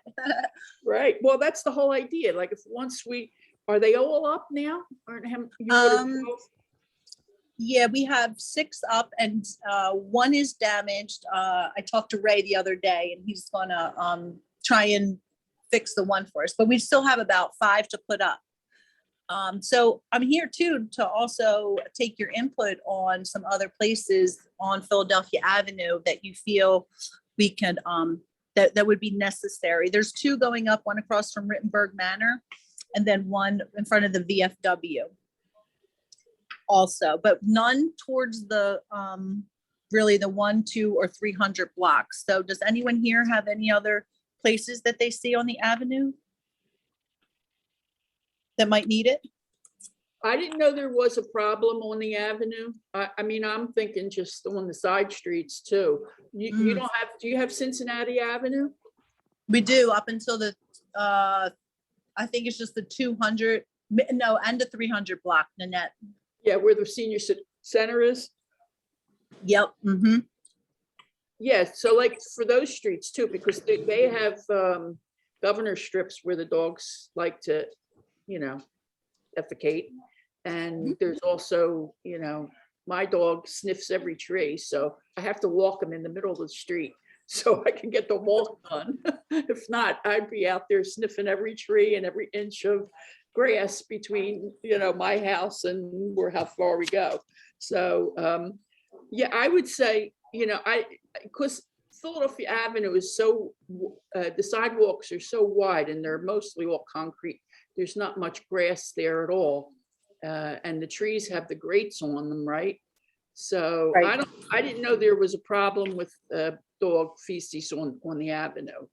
Every But- so often, but you're right, there isn't a lot of places for the dog to go. But we were thinking on the side where Pepe's is, that block right there. Yeah. Between Pepe's and you know, the water tower, we can put a few on that street there.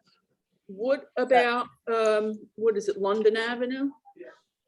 Do you have any of London Avenue in your area? No, London's too far, unfortunately. Or Is what that a it, bad area? Liverpool or London? Liverpool, we have Liverpool. Yeah, and on Liverpool, I would say the more the residential areas than this, you know, the Philadelphia Avenue businesses. I think that it's going to really make an impact. And when they're up, I think we should do like you know, they have Galloway, Go Green Galloway has the column in the Current every week for environmental stuff. And they're looking for people to do writing about issues. And this would be a great one for us to do once these stations are all erected. We could do a nice thing about, you know, how to clean up after your dog and how we installed these things and please use them. And who's going to make sure the bags are replenished? So far we have the municipality workers, Keith and Ray. But you know, if we have some more volunteers, or if we could, you know, recruit you guys as people know about it and we need more bags, you know, we can have someone go around, you know, once every other week and help us out. Because I know they do have a lot on their plate. I do have a few bags in my car just in case, like the rolls, Nanette. Yeah. So we can always help them out if they, because I know summertime they get really busy. Or even the neighbors who have them close to their homes, like to ask them to keep an eye on them and, you know, stop at City Hall and pick up bags when they see they're out. Maybe they can get on the bandwagon with that too. Right. Could I ask, Candace, are they all just for the rolls, or do they have them individual as you could pull them out? Or could you do either Yes. or with them? Yes, Or- yes, we could do either or. Right now we have the rolls. Yeah, we could do, if we find that that's a problem or it's not perforated sometimes. Yeah, because someone had mentioned actually, Councilman Dash, and he mentioned that the individual ones, it kind of saves you because I guess the roll, people pull too many. So I don't know if they're more expensive or not, but just a little FYI. Yeah, that does make sense, Kim. Thank you for letting me know because I didn't know. And I can see that being wasteful if they just pull a couple and then just leave one on the ground. But we'll see how many bags we go through. Okay. Yeah. Well, I thought it was great when I saw that and I was like, where did that come from? No. It was you that did it. So I'm glad to, Yeah, well, it was help someone. out. Like I said, let me know when they're all up and then we could take a couple of pictures and I could write something up and send it to the Current and let the public know that they're there. And Yeah. and then you're gonna have people calling you saying, can I get one for my block? Yes, right. And I do have to check to see if it is residential or not, Nanette, and I'll get back to you. But we do have some more to put out, and we'll definitely keep you posted. And I'll keep pictures. And if you guys do see someone using it, please try and take a picture because I think that's the biggest thing. Because I still see some dog feces around the pole, the bell there, and in between the gardens that are raised. So there are some people that are getting it, and then there's just some people that are going to totally ignore it because they never pick up after their dog anyway. Well, But if we can make it, I see the same guy all the time walking his dog, and a couple times I checked him out and gave him like the evil eye. And sure enough, he pulls a bag out of his pocket and cleans up after his dog. And I felt so guilty giving him the evil like, you're eye. looking at me, I got my bag. I Right? got my bag. Well, it's an asset to the I city, walk and my I think dog. I walk my dog. He will not go anywhere but in my yard. So I mean, I don't have the bags when I walk either. And one time he looked like he was ready, and I was like, "Come on, we got to go home." We raced home to go in the yard. Well, you got them trained good, Nanette. I'll definitely keep you posted if we put more up soon. And now, can you use this in any of your grants that you're using for next year? Okay. Absolutely. Well, we're doing this. They have actions for animals in the community, and I'll add this to that. Like, you got to show that you're doing stuff to help people who have pets and things like that. And Oh, last year I put in there that we did the rabies clinic, and we had talked about doing a chipping clinic during the rabies clinic. And last year we weren't able to do it because of COVID, and Steve, the Humane Society, Councilman Dash got really busy and we weren't able to do it. I have an email out to him to see if we could do something this year at the rabies clinic, which is going to be March 28th. It's a Saturday from 10 to noon at the highway garage. And they got a lot of space there. So if we wanted to do something on the side, maybe set up some tables, give out literature about how to care for your pets, things like that. We might be able to get that done and add that to the action item. And we didn't submit for points yet, but we will submit in November for stuff we did this year. So it might get us a couple more points. Some of our actions might expire at the end of the year, things like that. So as long as we keep up with our points, we don't have to worry about that last minute rushing around trying to retrieve pictures of things we did 2 years ago. We'll have everything in one central location and be able to just press the button and submit. So Nanette, anything else going on in the NPP area that you want to share? Nanette, can I just ask you, you said it was the rabies clinic was March 28th from 10 to 12? Yeah. Thank you. Well, we are working with the businesses too, Nanette, to make sure that they have the necessary information and where to order containers, biodegradable containers. The Mexicana, I've been in there with them. I know that the smaller stores are the ones that we have to be concerned about because there's not a lot of regulation. So, we're going to probably give out some canvas bags also with NPP on it when it comes closer to the time. Well, it's So I almost think- here, so I I mean, it's know. May 4th, it goes into effect, and there's no reprieve, there's no grace period. It's May 4th, and that's it, no more rags in New Jersey. This law was passed 18 months ago, so that was our grace period, you know. Yeah. They're gonna- It's time to rip the Band-Aid off. A lot of Yeah, other exactly. states do it. Good. But yeah, not too much. We're going to be out there painting and doing some great things, planting our beautiful flowers and herbs in the pots. And yeah, looking forward to spring coming already. With these days, we get confused. Our bodies are confused. Yeah, well, it's going to be here before you know it. It's all right. And then next on it, labeling trees in Lincoln Park.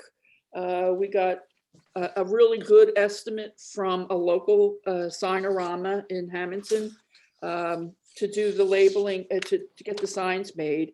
And the total was $1,600, which we thought it was going to be a lot more. And it includes installation, which is a great thing. And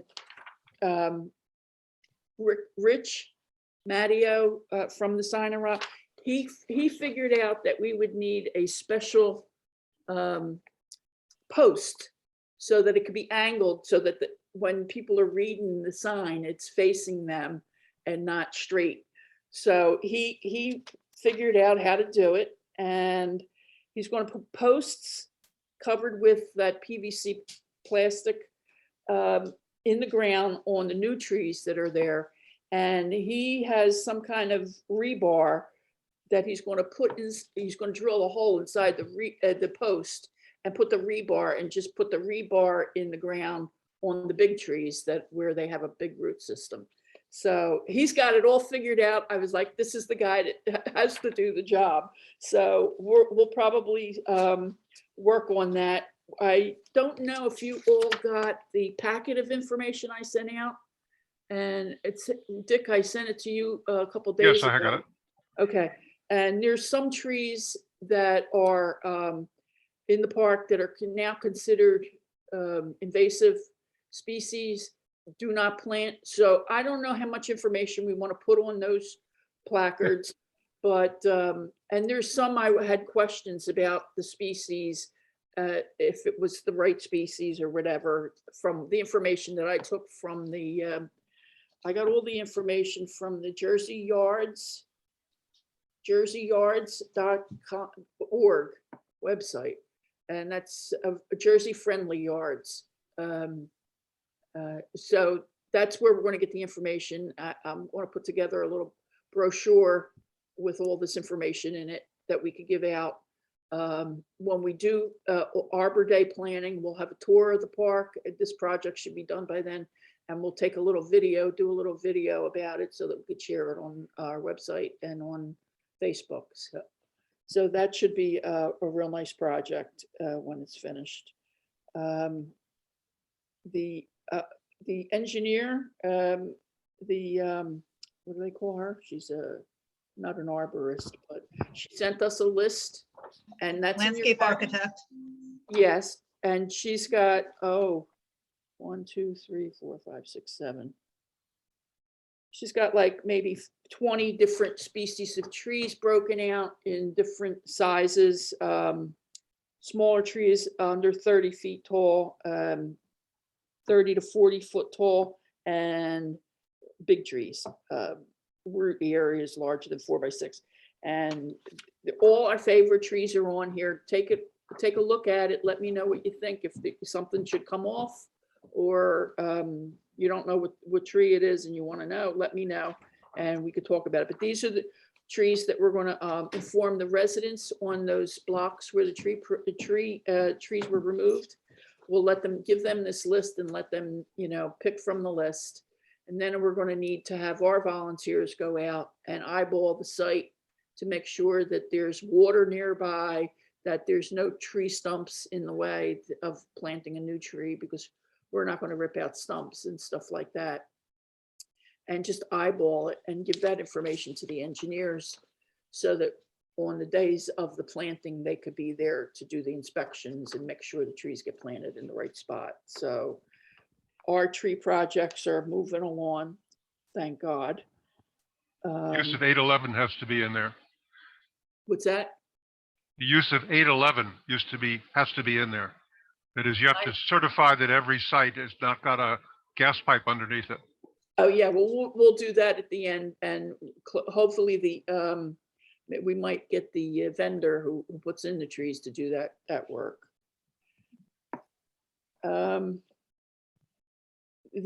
We submitted our grant application for, we're calling it Engaging EHC. We submitted a $10,000 grant request to Sustainable Jersey a couple weeks ago to improve engagement in municipal government. And we're hopefully, I hope it's approved because it'll really equip the council chambers with microphones and proper recording equipment so everybody could hear what's being said and participate in the meetings over Zoom or whatever, as long as they're doing Zoom meetings.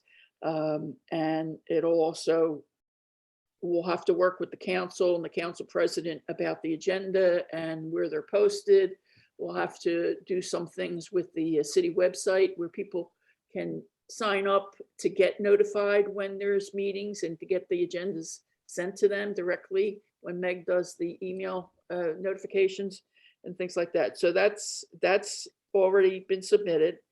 And we are going to be working on this community energy planning grant. We're eligible for $25,000 to do an energy plan for, it could be a 5 or 10 year plan. We'll probably just hire the engineers to do the actual plan. But we did have, Jody and I met with some people from Sustainable Jersey about it. And it sounds like we could really investigate everything on their list. And it's kind of like a screening process. We would submit this one document listing all the things that we think we can tackle. And then they tell you whether or not you're approved for the money. And then you have a certain period of time. I think it's 2 or 3 years. I'm not sure, to implement some of these things, do the investigations and see, like the community solar is one of the items on there. Now we had this presentation. We know we could do that here if there's a solar project close to us. So we're going to submit that. I just wanted to ask Jody, are you there, Jody? Yep, I'm here. I don't think we should wait until March 18th to submit. I'm thinking we should submit this earlier. What do you think? I mean, honestly, I haven't really had a chance to look at it too closely yet. Once the annual financial statement's done, I'm really gonna sit down and take a look at it. I did have this small focus group thing today with a couple of people from the Sustainable Jersey had asked me to do with a couple other towns about doing it. And I kind of think we should narrow our focus a little more. It was kind of made me think basically pick 10 or 12, one of the other towns. It kind of seems like they basically, well, I think it was the sample she gave me. They basically they picked 12 actions, and that was really what they focused on their plan. So I think maybe we I wanted to set up a little meeting. Maybe we could just do a virtual meeting to kind of just go over the list of actions. But I think we should try to be a little more realistic. Yeah, they all sound great, but what are things that are things we really could probably focus on in the next 5 years or so? Because why do this whole plan if they're not going to be actions that we are realistically going to be able to accomplish? Because the grant is only for the actual plan, not for implementation. Now, a couple of the items, you might be able to kind of do some of it if it's more of a planning type of nature. You might be able to kind of combine it somehow to almost accomplish it as you're creating a plan for it.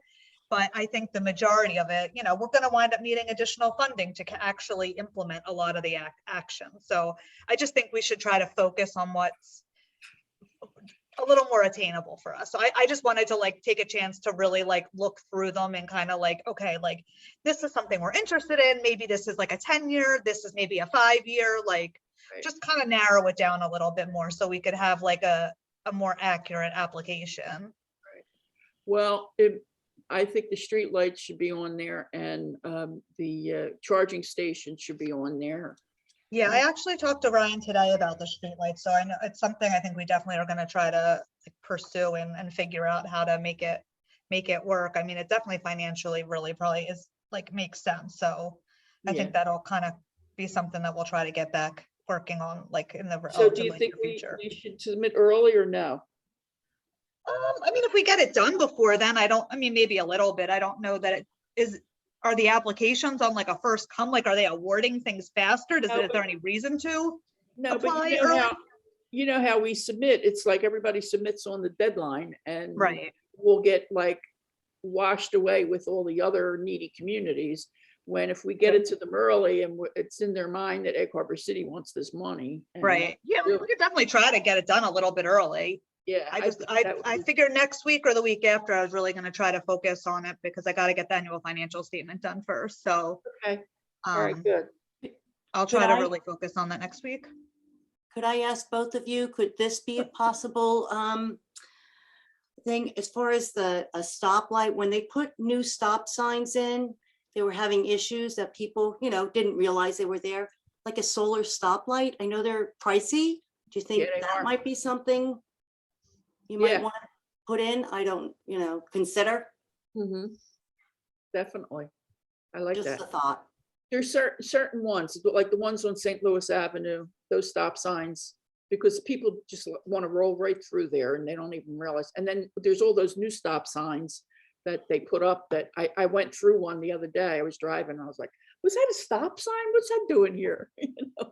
Because I don't know. And then there's that You don't one on realize. New York Avenue that's like, there's nothing there.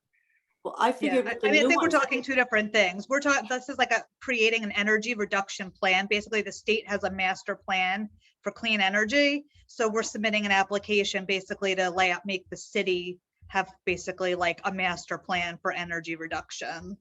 okay, thank you. Yeah, so we were just saying one of the items would be like converting like our street lights to LED would be Okay. like an action item within that plan. Yeah, but that Thank- potentially, yes, I guess you could add, other types of signs and things like that. You could make solar or whatever as well. Thank you. I just thought I'd throw it out there. Yeah. Thanks. No, that's a good idea. I don't know what the situation is with the water treatment plant, but once that's sold, and I don't know how the money is going to be used, if you'll just put it aside to pay your debt service on outstanding bonds or what, but once that's sold, will that put us in a position where we could come up with a capital plan for energy over a period of time?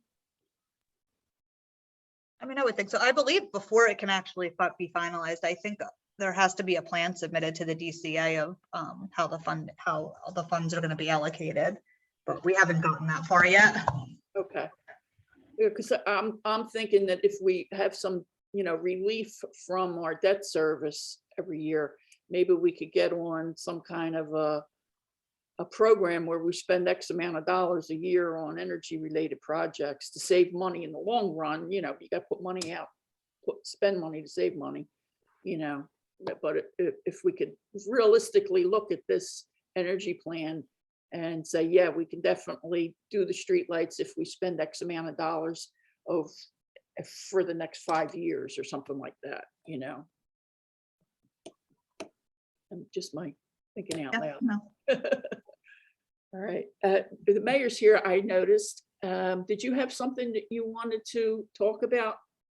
Dr. Well, Lisa? Jean I had to sign on late because I couldn't find the email with the link on it, and then I wound up finding it in my junk after I Eddy? texted a couple people for it, but I didn't get a response. But I know Candace told me you went over the Mayor's Walk. Did you share the picture that I sent you? Of the map? Yeah. Yeah, I I- think it needs one more revision. She's gonna get mad at me, but I think it needs one more revision where. Well, he marked out all the roads already. They're all, I know you said you didn't see them, but I went over and I saw all of them. They're all there. Oh, it's marked It's already? all marked out. Yeah. Okay, I'll have to look. Has It's- been it's for a very- long time. It's very small on the right-hand side of the street and on the left-hand side of the street. So they're done in yellow. He's going to go back over them in fluorescent orange because you just can't see the yellow. Yeah, So, well, I drove. I didn't see anything. I was yeah. driving. No, I drove too, but my husband was driving. I was looking out the window, so we wound up finding them. They're Okay. really small. They're very hard to see. So you shared that with everybody then, right? Yeah, we talked about that and talked I mean, briefly the picture, did you share the picture? of the walk route, of Yeah. the route. Yeah, I think I sent that to everybody too. in the Because I email. could share it on the screen, I think. Are we using Jody's? I'll have to This leave thing- if you Yeah, share you can screen. share. This, No. Is that the one I emailed you? yeah, Wait, hang on. Let me look. it's just a hand drawn. No, that's not it. That's Keith's. I get you. I gave you another one. It's coming up on the screen now. Can you Oh. see it? Yeah, that's a better one. That's the one I made. The other one you have is Keith's. So this is the one, you see where it starts at the roundhouse. Oh, good. It doesn't go down to Burger Street. It's just the one he had No, all the way to 'Cause he Burger. had, some of those streets were incorrect. Okay. They were not marked properly. So this Now is you- what, The only thing, see where it goes to Baltimore? Baltimore. After you pass the school, there, it's up here. Keep going. Deeserwig, Egg Harbor Yeah. City, this one? See where the school is? That this street here, what is it? San Francisco is the next street over. I think it just needs to turn there. I don't think we need to go all the way to Baltimore. That's a little confusing where it goes down to Baltimore and comes back and goes down again. Yeah, I'll have to go look at that, but like I said, everything's marked out. All right. So there's Key Rec. What's this one? Hold on, let me open it up. Correct. St. Louis, 10th Terrace, then past the school, you're saying, right? Yeah, when you go over the footbridge, see the footbridge isn't on this map. It doesn't show. Oh, well, this was an old map from Google Earth. I guess where's Deetzerwig at? Okay, here's Easterwig Deetzerwig. is right there. So you go through Key Rec, which is the curve. Okay, so it goes down Deetzerwig and then Baltimore, and that's what you said is confusing right there? Yeah, I don't think it needs to go to Baltimore. I think it just needs to go to San Francisco. Turn at San Francisco. Yeah, I don't know why it goes there, but I don't know why he did that either, because I like didn't I have said, that on the he original. marked it all out. That's what's marked. All right. So I just went by what was marked out and I changed the streets that were incorrect. So, Alright. All right. And he's all the way to Hamburg. See, he went all the way to Hamburg. yeah. I thought we could Hamburg. go to New Yeah, York. that was a little strange too, but I don't know. You didn't have that on yours, Nanette? No, well, because I was talking on the phone with him, it was difficult to say exactly. I had a map. I think I sent it out originally. And then as we were talking, we were changing things, and this is what I guess he came up with, this handwritten Yeah. map. Let me I see saw that again. that. I was like, I better go. I don't think it should go to Burger Street. Burger Street's not a good street. Because it's narrow. it's more- I have to go for bedtime. Does anyone need me before anything else before I go? No, I think we're almost done. Okay, Thanks so much. all right, Jody. everyone have a good night. All right. Good night, All Joe. right. So then I guess the only other thing is Michael had sent a plan. I think I emailed you that too. Did you get Yeah, that? we talked about that. We think that's a wonderful good. idea. We just had to make sure, Michael, I brought that to the committee the other night. We had a What committee? Parks and Playgrounds. Okay. And we just want to make sure there's no trees being cut down. The committee was concerned about that. You're on mute though. I can't hear you. I think I can't hear you.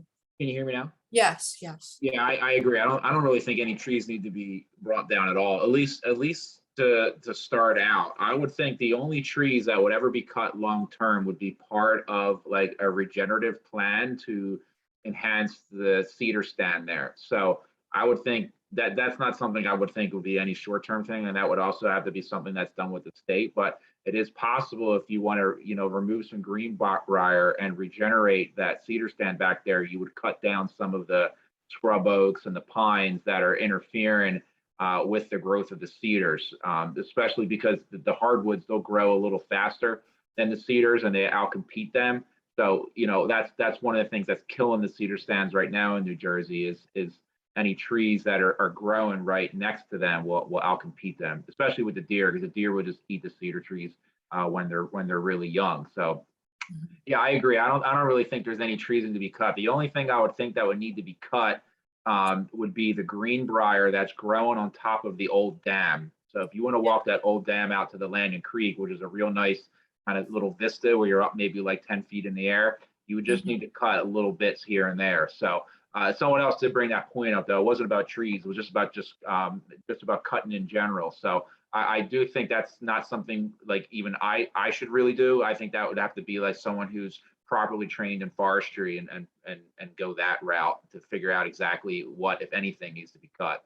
So that's a good point, though. Thanks for letting me know that. Kim, you were at the meeting. Am I missing something else? Or is that was basically the concern, right? That was it. And I had brought it up. And by Okay. the way, I'm really sorry. I didn't realize you tried to get the, I just saw it on my phone. I'm like, oh, I hope it wasn't me. That's Um, okay. And then I guess the last thing is I have a Boy Scout Eagle project, which I think I did talk to the committee about. And it's Brian or Scott Sen's son wants to do a Eagle Scout project. So my idea was to clear the creek that goes from Moss Mill Road on the east side to the east side of Moss Mill Road, the creek that leads right to the lake, which could generate an activity like an outdoor activity for families and things like that. You can actually go in a canoe or you can go in a flotation device like they do up at way down on 322 there, or I think it's Route 40. I'm not sure. I think it's 322. That would, I think that would be a real nice thing. And it would just really be a matter of clearing some stumps out of the way and some briar like Mike was talking about, and maybe some stumps that are in there that would impede a flotation device. And it would go right to the bridge on the road at the lake behind the parking lot that heads towards Renault's. I want to say, I can't remember the name off the top of my head, but everybody knows what I'm talking about. Yeah. I think that's the Landon Creek. The Landing Creek. Okay, so that would run right into that. And, long term, if it does work out, that creek goes all the way to the river. So that could be further cleared at some point in time, but just for the purposes of his Eagle Scout project, I thought that it would be a good idea to start with that and see how it goes. People, either the city could take the people that maybe want to go, are at the lake, they want to go on the ride, drop them off, and their car would be parked in the parking lot and they can float right back and get in their car or go back to the lake or whatever they're doing. So it would be more recreation added to the lake area. So Be awesome, actually. Is the water that deep there that you could actually float down there? yeah, it really is. Unless there's beavers, but I don't think there are any. It looks pretty deep to me. What do you think, Mike? I've actually walked the creek for all the way up to Gloucester, Landon. There's trails on both sides that are overgrown, and I've walked in the river quite a bunch too. Okay. He'd have his work cut out for him. There's probably, I'd say, hundreds of down trees that go between that area. I've only walked the creek probably to about, I'm looking at a map on the computer. I guess if you were to draw Kent Street straight over Landon Creek, I haven't gone too much farther south of that, but I've taken it all the way north, all the way to where it meets with the Mullica, and it is stunningly beautiful up there. It really is gorgeous. I would say that there's a lot of obstructions. There's a rock obstruction right at that old dam that I pointed out on my map. There's Right. also another rock obstruction a little bit north of Indian Cabin. I don't know the name of the street, but you can get to it from Bremen or San Fran, whatever it's called right there. Okay. There's like an area that people have just cut out for their little beach, and they have built a dam there as well. Oh, geez. the- Okay. At the old Gloucester Furnace, there's multiple dam points there, a lot of old pylons in the water and things like that. And at that point, once there's a lot of disturbance, there's literally greenbrier that comes out over from the land, and it's growing like into the river. It's really something. The greenbrier wouldn't be that hard to clear. It would be the down stumps that would be your major problem. But I do think that is a worthwhile effort for him to attempt that, Yeah. especially the waters right around the lake. Like if you just right at that bridge, you said right at the Indian Cabin there, Bridge of the Landing Creek, just going, a mile north and a mile south, cleaning the trails on both sides of the river there, and then removing trash and obstructions from the river, that people would still park at the lake and walk those trails. Yeah. Either way, because everyone loves walking the trails of a river. And there's some pretty cool stuff there. You got a lot of swamp gum and some swamp maples, and you have some gums there as well that are really neat. Now, the ORVs, the off-roads have cut through the root layer in a lot of spots, and it's a mess. You got a lot of sphagnum moss fields that have just been ran right through. So there's a lot of potential for remediation there. Mhm. I do think that's a really good Eagle Scout project, and there's a little synergy there with what I'm trying to do as well. When I saw yours, I thought Yeah. right away it would fit in real nicely with that. I agree, especially cleaning the river right there, that embankment. The stone should probably be removed, and all the trash should probably be removed. And there may need to be some sort of just erosion prevention and things like that long term. But if you go to the end of that embankment and just even eventually at some point put a little platform there with some fencing or something, just so people wouldn't fall in, people would walk Right. that, and just some benches to sit there and relax. It's a really pristine area back there, and a lot of pretty things to see. But yeah, that sounds pretty cool. The Landing Creek could definitely. I don't know what the rules are around cutting trees in the river. I'm not sure what that entails. But I definitely think it's a worthwhile effort. It's a big one though, for sure, especially when you go all the way up to the Moloka.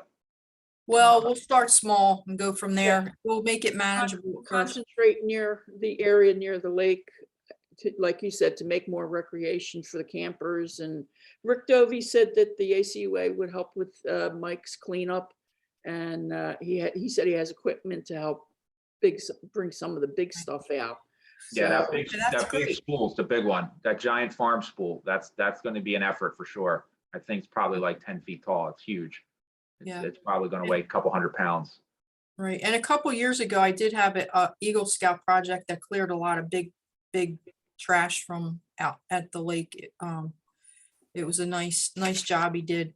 We coordinated that with the community-wide cleanup. So, and then I guess that's the last thing. Citywide cleanup's going to be live this year.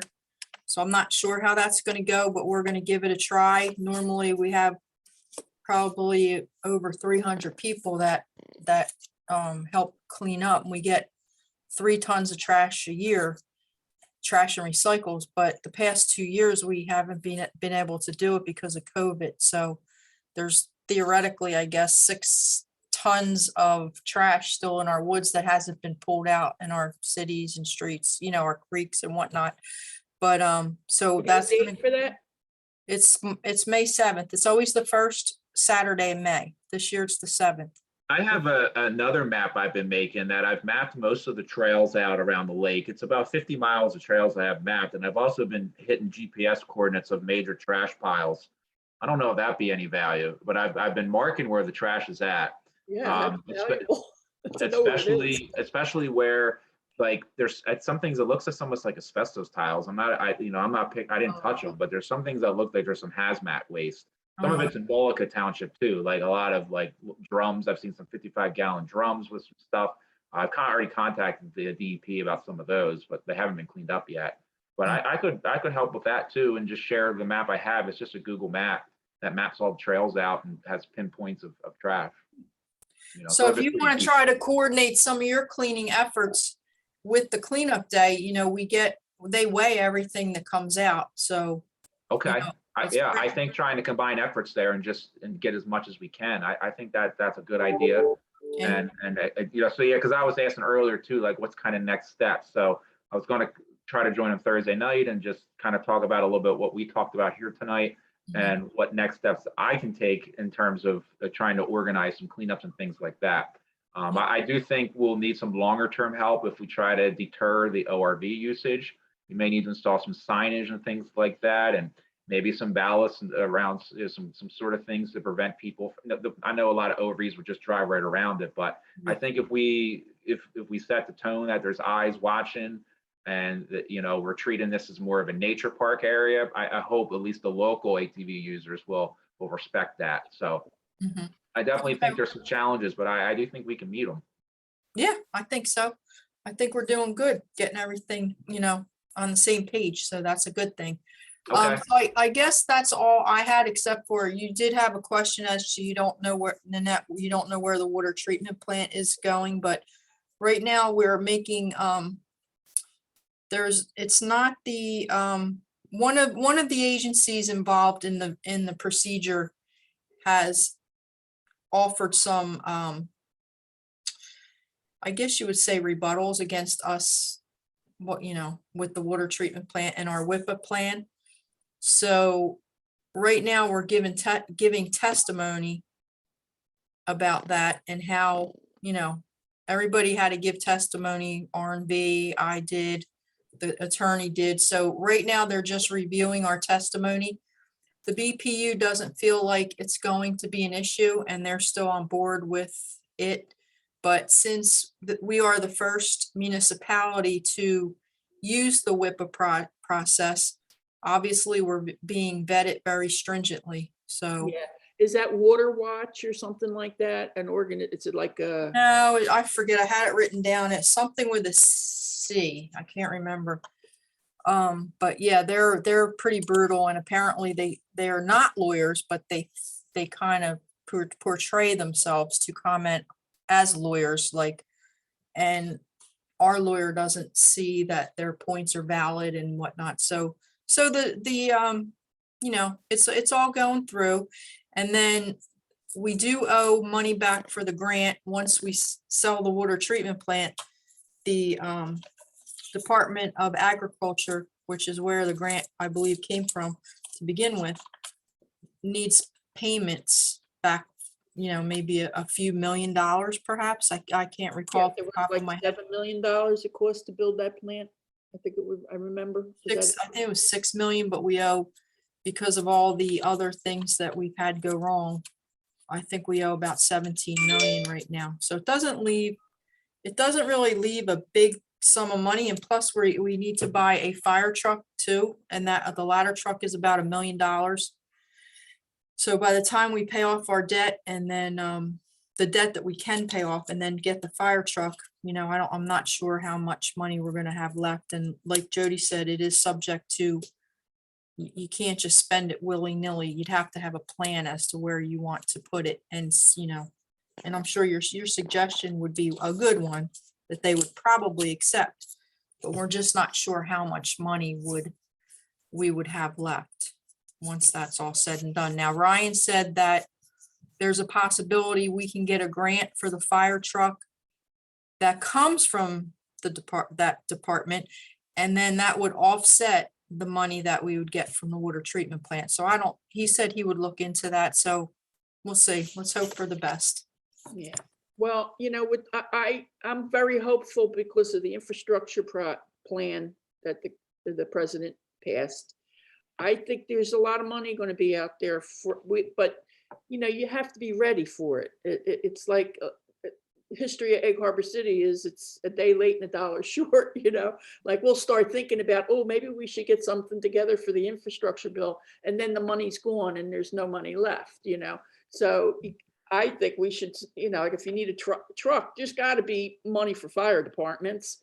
I mean, that's infrastructure. So, you know, if we're ready for it and we know where we're headed, that's when part of our problem is we don't have like a full staff at City Hall that, you know, does these things, except for Jody. She would know better than anybody, you know, if we could use any of that money. And she does, just like when we got the American Relief, we spent that on things that, you know, we had to offset for COVID because it did cost a lot of money. So she does a good job with that. So hopefully she'll be on top of that one too. All right. So would it be worth it for us to have a grant writer? I mean, Yeah, we could.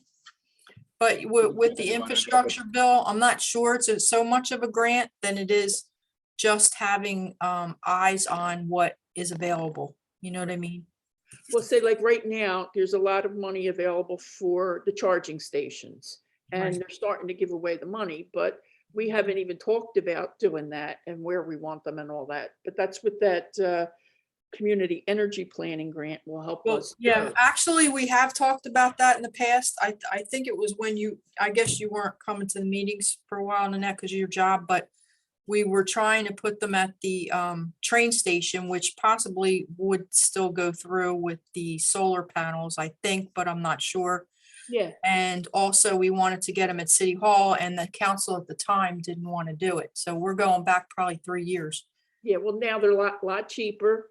The one at City Hall would be used for, the one EV vehicle that you're going to buy. You know what I mean? So if Oh, but it was, I think at that time, it was Rick Doby had asked if we wanted to jump in on it because he had money to spend and they didn't want to do it. So I don't believe it would have cost us any money at that point in time, but they didn't want to do it. So, things have changed. I mean, in a short period of time, there's Teslas everywhere, and there's the actual chargers. There's different styles of chargers.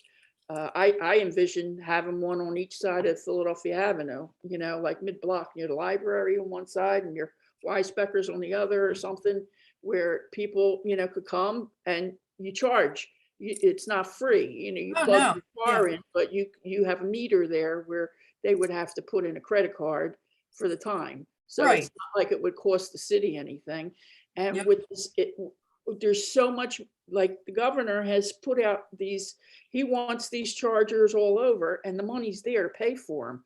So the one at the train station, I think New Jersey Transit should put that in and Mhm. let them be the ones to fund that or do the grants for that. And then let us worry about having one at City Hall and on Philadelphia Avenue. So Right. we would have a nice coverage area.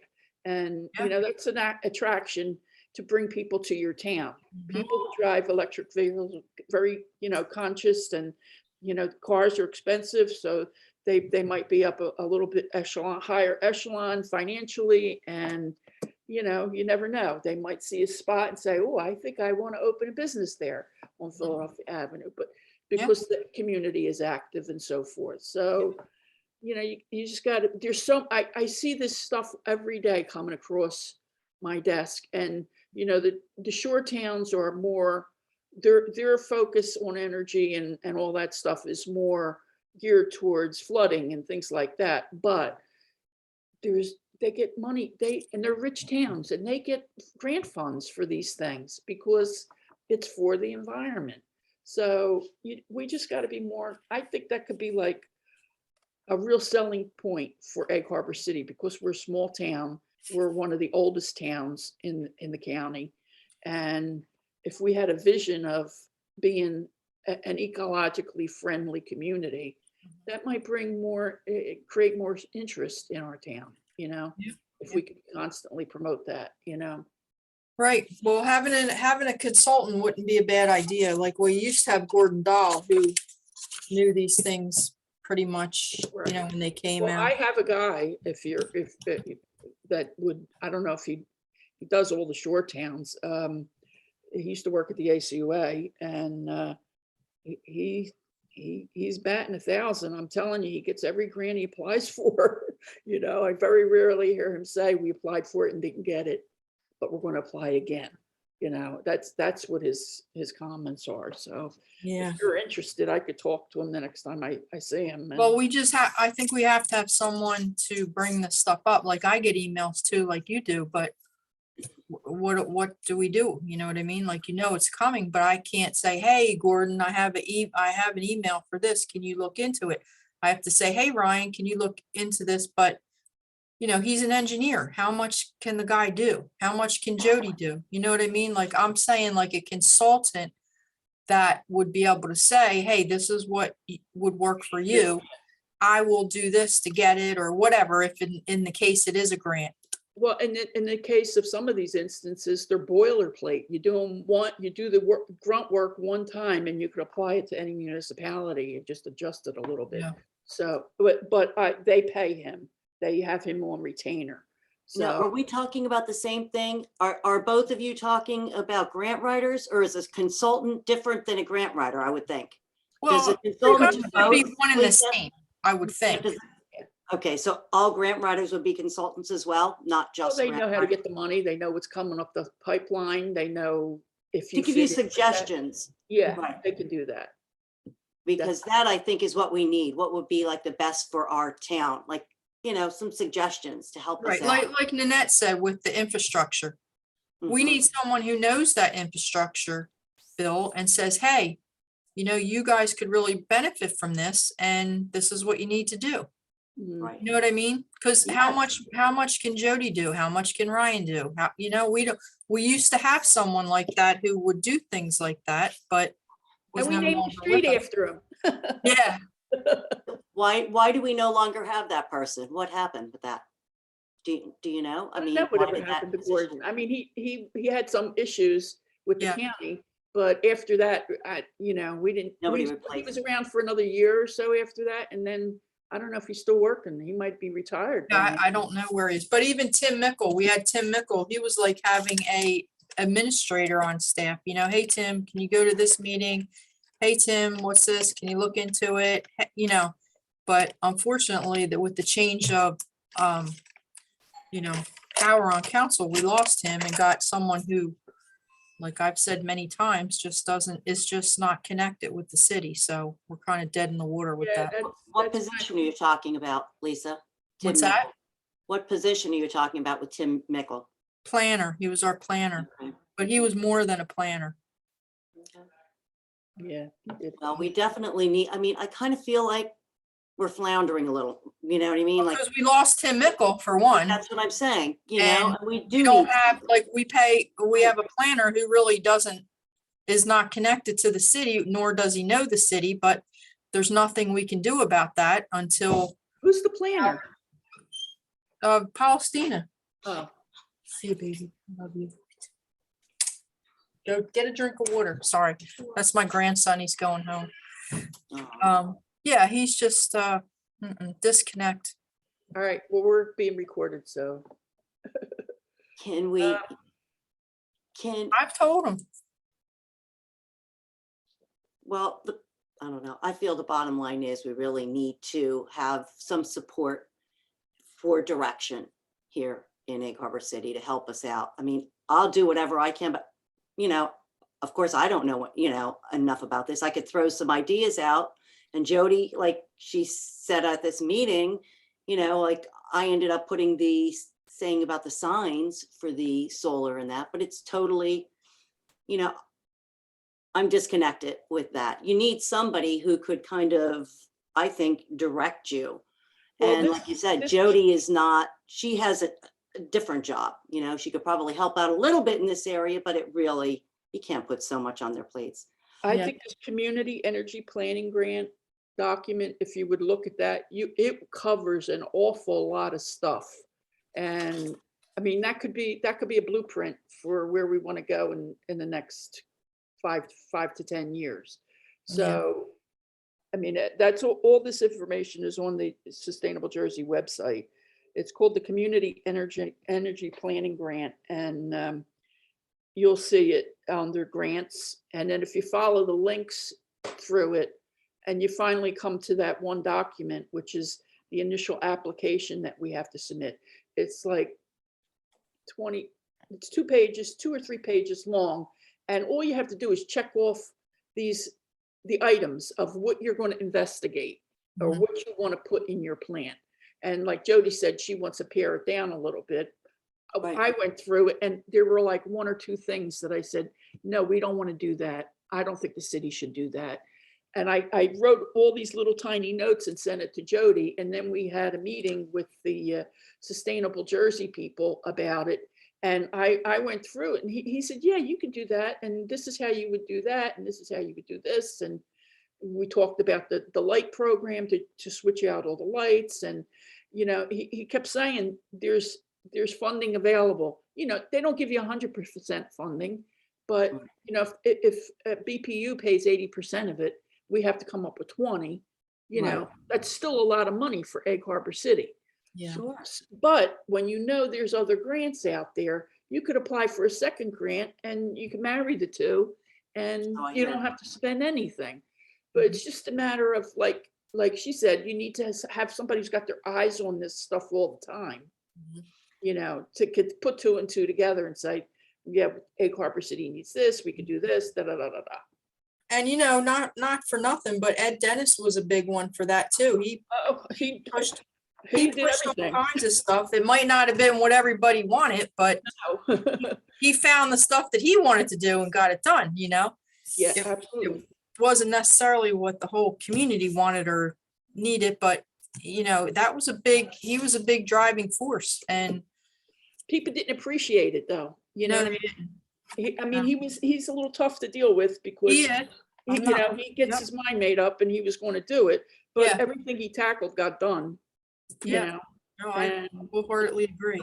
But the way I feel is if you have an individual, a lot of times it's their own agenda, you know, that's not, if you kind of hire somebody, to me, they're working for the city, for the whole city, and then everybody could take a vote on it.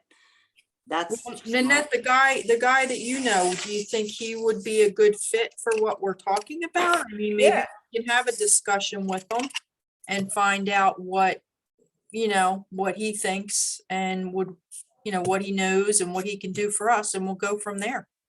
his name is Jim Rotala. Mhm. You know him? Mm-mm. He chairs like the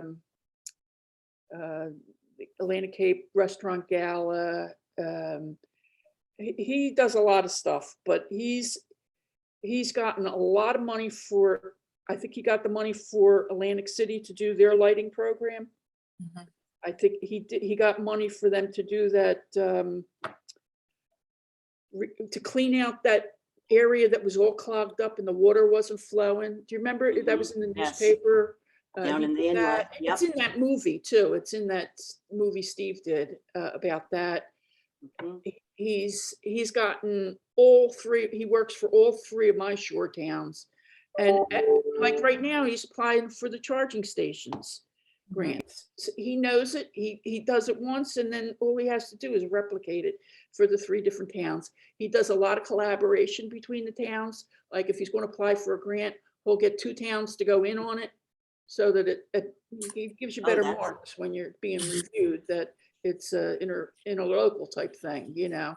So he does it all, and he gets them all. In fact, I saw him once. I said, boy, you're really batting 1,000 with all these grants that you get. And So do you know how they hire him? Do they hire him? Is he a He's gonna retain him. part-time or is He's he, gonna he's a retain retain, okay, they retain him. yeah, Okay. So give just, what's his name again? $1,000 a year to do it. you Say that know. again, Nanette? Name again? Jim Rotala. Rotala Associates, they're in Linwood. That sounds expensive, Linwood. I don't know. That's where he lives, but you know, that's where, well, So, like I said, I think he was just reappointed in Longport and Ventnor. And I think they give him $15,000 a year. ooh, They have a lot of he money. doesn't get any of the like the admin fees, like, you know, when he gets a grant. I and don't they're- know how they work, if he gets a fee for them. He might get like a cut of the, administrative fee for doing the grant application or doing the reporting. Like he might do the reports, which is what Jody has to do, and that eats up a lot of her A time. lot, yeah. it's a lot. Exactly. Yeah, like all these Sustainable Jersey grant she has to do the reports, the financial reports, or the quarterly reports or yearly reports or whatever. I don't know how she keeps them all straight, but you know, it's a lot of work. It's a lot of work. It's easy to apply for them, but once you get them, you know, you got to justify that you're doing what you say you're going to do. And, you know. And I- is he's doing infrastructure too, or just green energy and things like that? Is he familiar with the infrastructure, Bill? We mean like road programs and things like that? Yeah, whatever's coming down the road in that respect. I think he might do like, he might help the fire departments, you know, they have paid fire departments. I think Okay, he might assist with that. I know Ventnor just got a fire truck dedicated last year. And I think they spent 700,000. I don't know how much was grant funded or not. I think they got grants. But it's different because they're paid, you know, they're an actual whole department. gotcha. Yeah.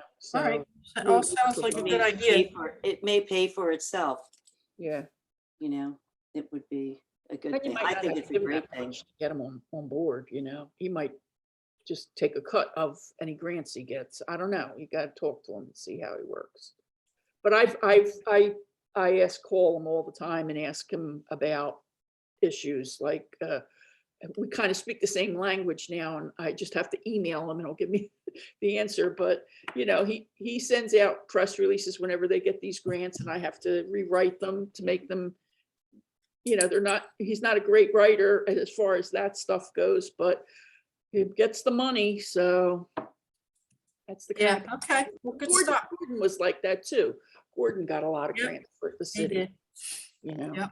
so. He had his fingerprints on everything practically. We had some good people, and we don't have them anymore. You know, I mean, outside people, and that's what happens. And I agree with you, Kim. There's a little floundering here. Yeah, I think we really, you know, we need to have a direction, and like you were trying, you know, or trying to do, have a strategic plan. And I really think that along with a strategic plan to get everybody on board, and I really think it's so important. Otherwise, you have one moving part here, another moving part there. I think to get it all together is so important. And Well, once we start the process, it'll start looking a little bit more, believe it or not, a lot of the things that we have done seem disconnected and a little bit, you know, like you said, here, there, everywhere. But, you know, we have managed to get a lot of things done over the past at least 16 years that I've been involved. And it's amazing. We built, I could go on forever, and I don't want to, it's already 8:30, but, you know, just a small portion. We have a state-of-the-art water treatment plant. We have a boardwalk. We have Yeah. 2 new schools. We have renovations at the Sprague School. We have restaurants, new businesses.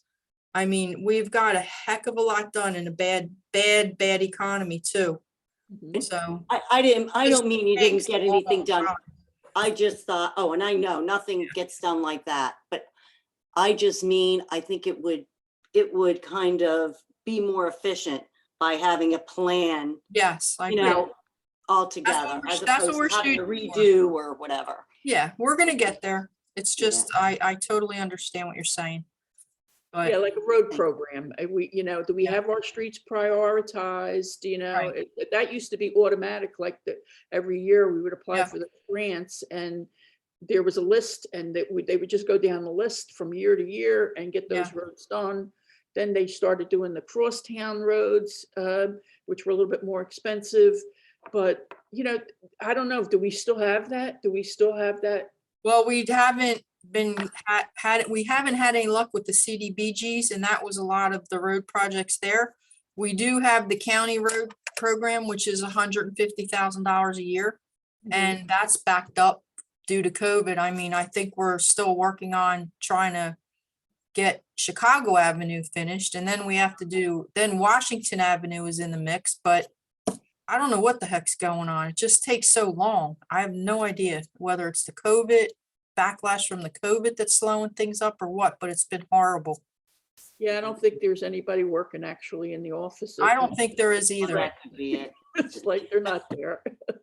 But we do have plans for the roads, it's just not coming fast enough. All right, I'm burned out. I All right, appreciate you staying on this long. all right, sorry I was late. Thanks. Thank you. Sorry, Lisa, I didn't. see No, that's that. okay, no worries. I just was searching high and low, and then finally I was like, well, maybe it went to junk, but Mhm. all the other emails come in through my regular, and then I just looked at the junk, and there it was at like 10 minutes to 6. I was like, Oh, don't you? I'm looking on Facebook, I'm like going crazy, what, texting, whatever, email. Well, I sent All right. it out At this least made morning it. and it was a big file, so that's probably why it went to junk. Oh, okay, all righty, thanks so much. Thanks, bye. All right, Thanks. bye.